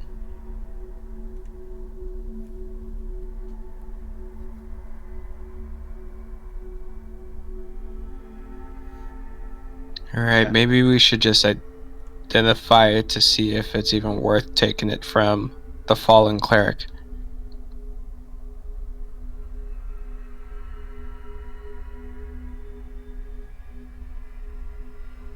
But once you guys started going over to the other sarcophagus, I immediately started ritual casting identify on this necklace.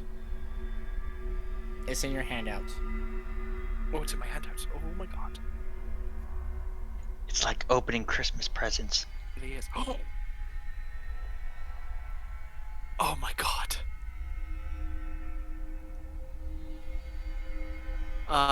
Do you know how many beads are already on here?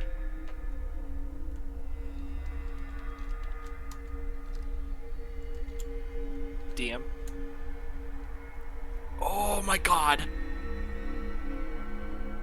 We just hear Caradwin saying this just in the corner, just oh my gosh, oh my gosh.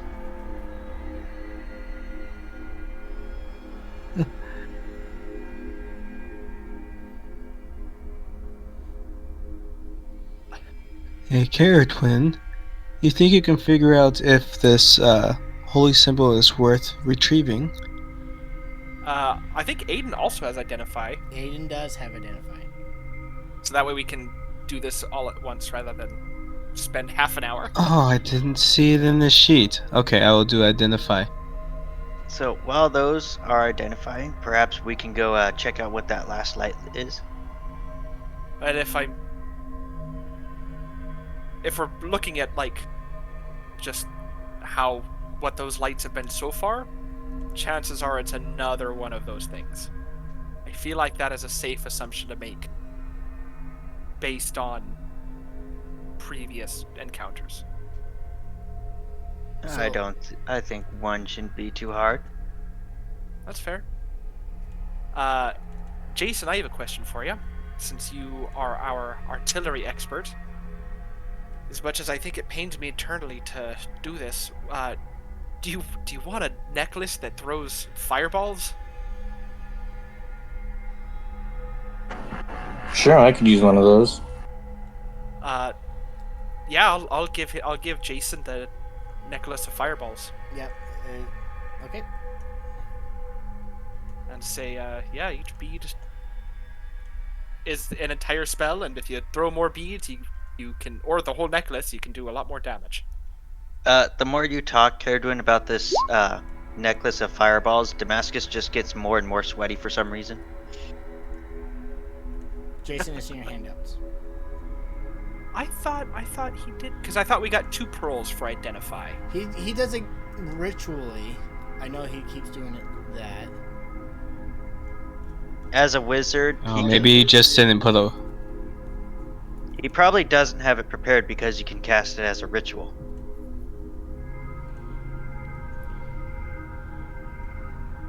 Okay, so I'll just say he ritually cast it. I know. Maybe he does. Maybe he didn't take it. I thought he did. I swear he did too. I mean, if not, I can cast it again. I just figured it would save us time. Someone message Ken. But we'll continue on. So we'll for now we'll say Aiden has it until confirmation's out, just so we can speed things up. So Aiden, it should be in Aiden's handout. What it is. And all that's left is the loot. And then I'll work on the loot. Okay. Who's going with Damascus? Nix will go with Gallenford him. will. You may have to put it in Gallenford's handouts for me to see what it is. Oh, okay. Let me. I'll switch it for you real quick. So is just Nix coming with Damascus to take care of this last wisp? Yeah, Nix will say, "Yeah, don't worry. If we reach trouble, I'll turn into a big bear." That sounds like a plan to me. Oh, reinforcements. Excellent. Let's just leave the two wizards who are focusing on something completely entirely else to themselves. Caradron is now in your handouts.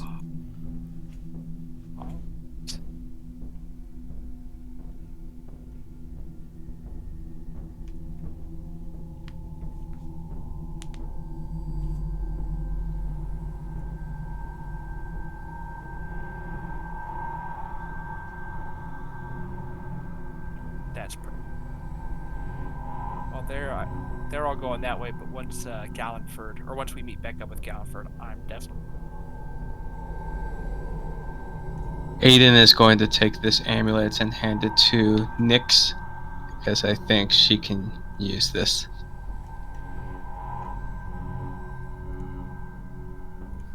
I will put in everybody's journal what it is.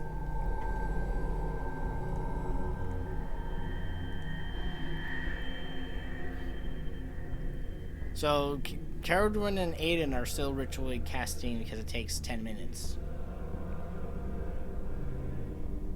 Yes.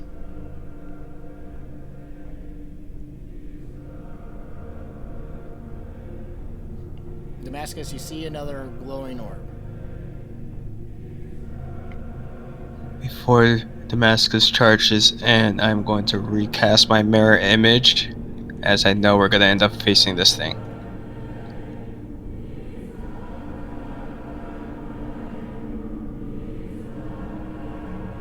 Whenever you're ready. Alright. I've got my slapping hand ready.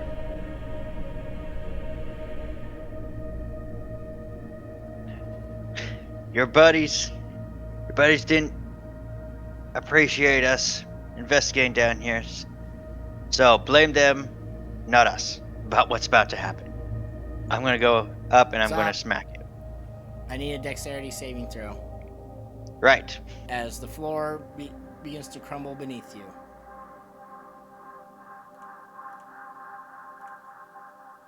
Do you want to go forward or backwards? I'm going forwards. Okay, another pit trap. So go ahead and go forward. We're going to roll initiative. When you said another pit trap, I thought you meant that he stepped on another one, and I was like, "Oh fuck." I did. I forgot.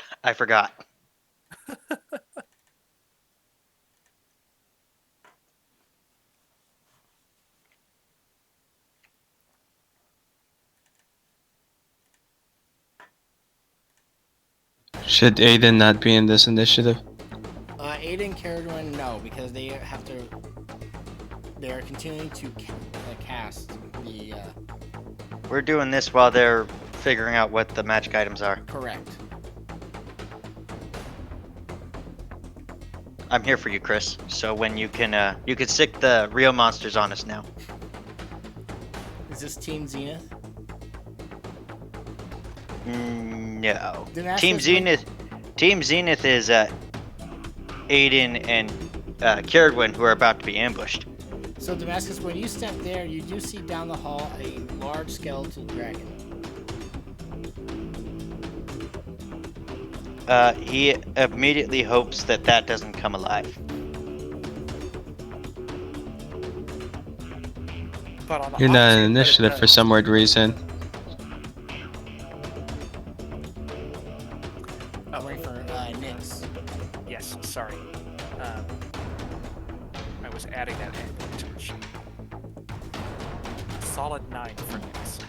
All right. The Will-O-Wisp is going to turn red and attack Damascus. 16. I will bat it away with my shield. All right. Gallenford.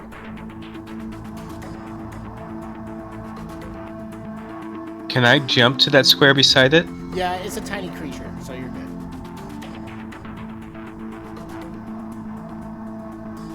I'm going to jump there and thrust my short sword at it. Okay.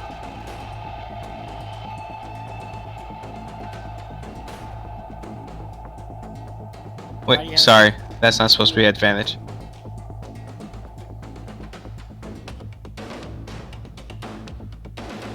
Uh, 10 will miss.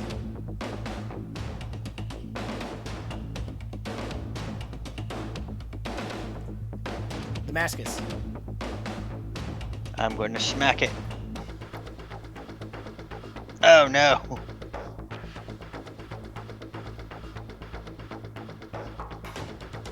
Jason.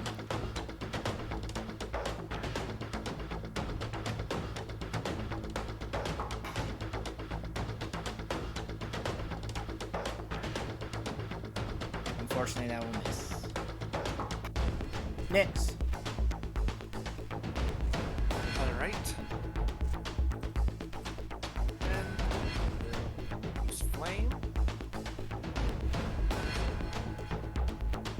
Great. And we'll move back here. Alright. It's going to. Actually, you know what?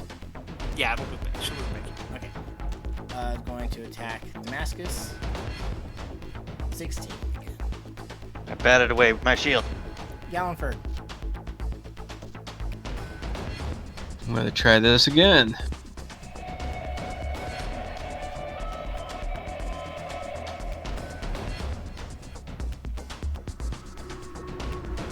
Sorry, it's acting delayed.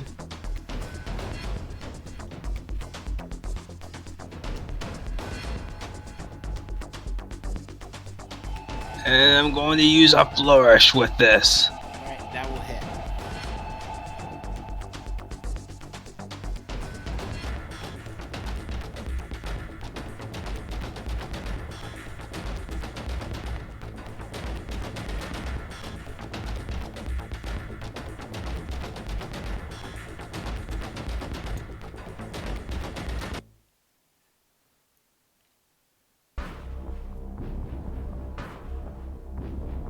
Is that your turn? Yep. Damascus.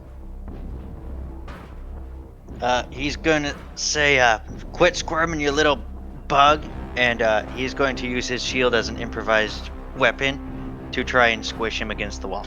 Okay. And I'm just gonna use unarmed. 19. 19 is the magic number. So he takes it like a, I don't know. It's gonna be like a giant fly swatter, and just goes, tink. So he's going to take 5 points of bludgeoning damage from this magic shield. 5? I'm proficient in improvised weapons, which does a D4 plus my strength modifier. Okay. Okay, yeah, and it's going to take all of it because it is a magical shield. That's awesome. Jason. Oh, and it is marked.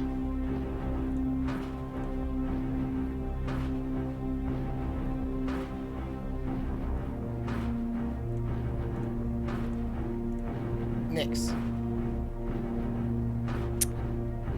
Nix will up here.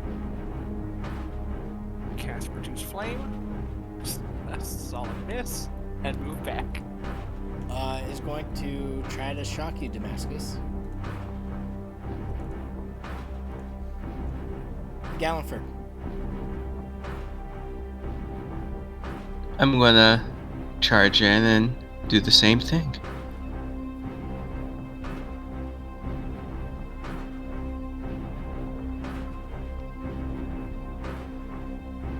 Oh, and then I will roll backwards. Damascus. I'm going to do the same thing. Nope. Jason.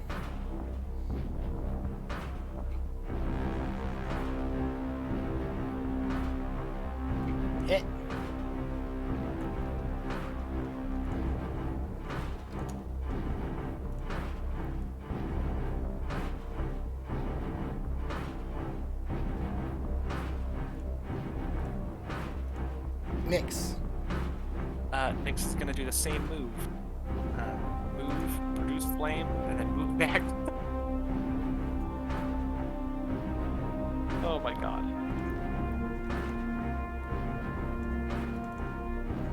Against you, Damascus. 21. That hits. 6. Ouch, I don't like this lightning. Galliford. I'm going to try something new. I'm going to create a magical glyph right to my left with my free hand, pull out a glowing sword and slam it into the ground, doing it. This is Thunderclap, I'm just flavor texting it. Slamming the sword into the ground, unleashing a wave of energy to try and damage it. Can you post a spell?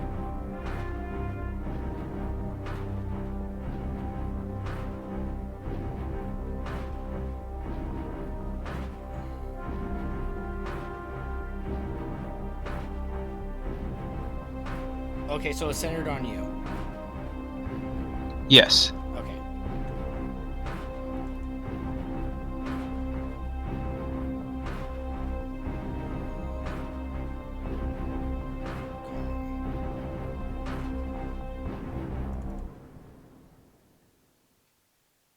I fail. Haha.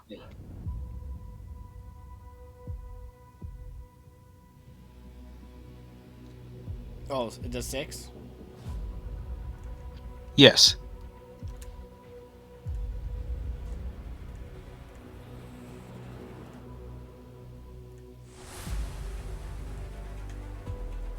It, with the thunderous clap, it disappears.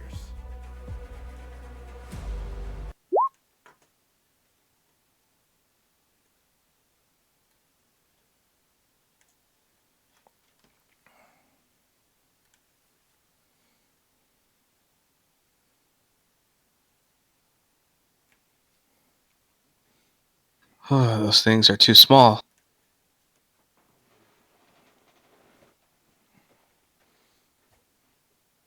But the moment Galliford looks over his shoulder and sees the dragon bones, he's going to call that out to the others and slowly walk towards it.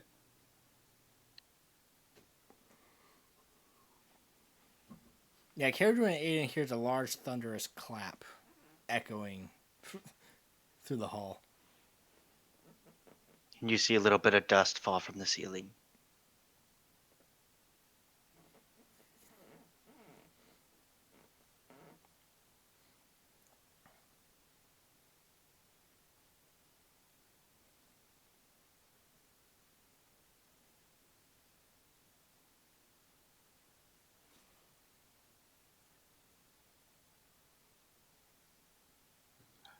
I could have swore if this is the I thought the dragon might have been bigger. With our recent experiences, I think you should understand that it doesn't matter how big the dragon is. If it wants to cause trouble, I'm sure it will. As you guys get closer, you do see a sword protruding out of the skull of the dragon. My eyes go wide, and I'm going to approach cautiously towards the blade. Speaking for experience, maybe Caradwin could check it before we do any irreparable damage. I'm speaking of bone regard, and that was just a horse.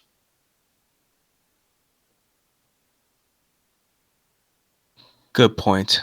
I will wait. And while I'm waiting, I'm just like looking around the hilt of the blade and the blade itself without touching it. Okay. It is very nice. Caradwin and Aiden can now come and join the party. Awesome. We got more stuff for you to study. The blade itself is in pristine shape, almost perfect, and the handle itself almost looks like that of a dragon. It's so cool.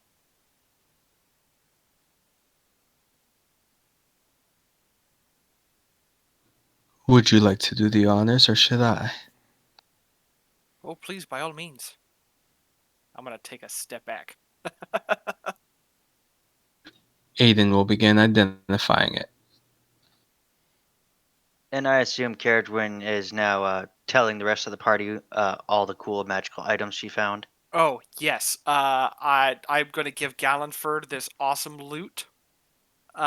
It's not a very powerful item, however, it does make minor enough illusions that'll be amplified by the fact that you are quite an experienced storyteller yourself. That will enhance the songs and the stories that you do. It's minor illusions, but they could be handy. And otherwise, to Jason, I gave a necklace of fireballs, which, as it sounds, throws fireballs, and it's very cool. I mean, don't you guys do that anyways? I know you have your creepy bird, but I believe Aiden throws fireballs. No, I mean like these are like fireballs. Like this is like an Yes, explosion of flame. they're balls of fire that you throw from your hand. I know what they are. Yeah, but I've seen you do it. these are the big impressive ones. You mean the ones you do aren't impressive? Because they're pretty impressive to me. I mean, I can't throw fire from my Oh, let fingers. me tell you, they get even more impressive. Gallenford, the lute is a lute. It's an instrument of illusions. It is in your handout. And then Nyx has an amulet that can once per day cast the spell protection of evil and good. And in fact is a holy symbol of Dianda. Dianda? Yes, Uh, the goddess of nature. yeah, the goddess of nature. Uh, so it seems pretty fitting.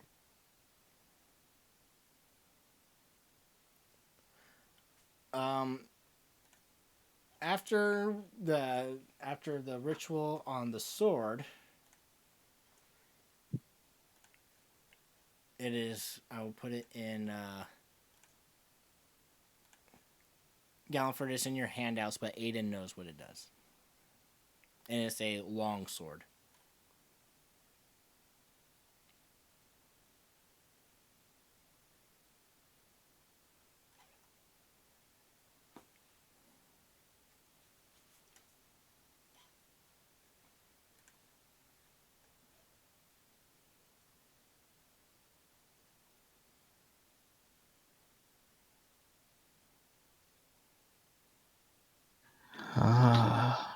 It is a dragon slayer.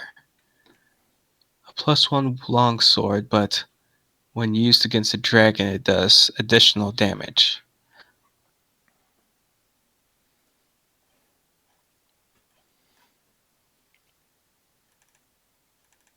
I'll put it in everybody's journals, so you guys can decide. Well, it's still in the skull. Gallenford will take a hold of the hilt and, like, in the sword of the stone, try to lift up to see if the sword will let go of the skull. Is he Right? doing that orchestral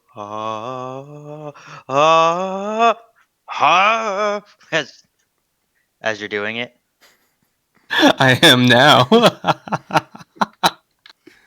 You don't mean it, but you just do. Oh, oh. After the sword comes free from the skull, you feel, Galford, a gust of wind nearby.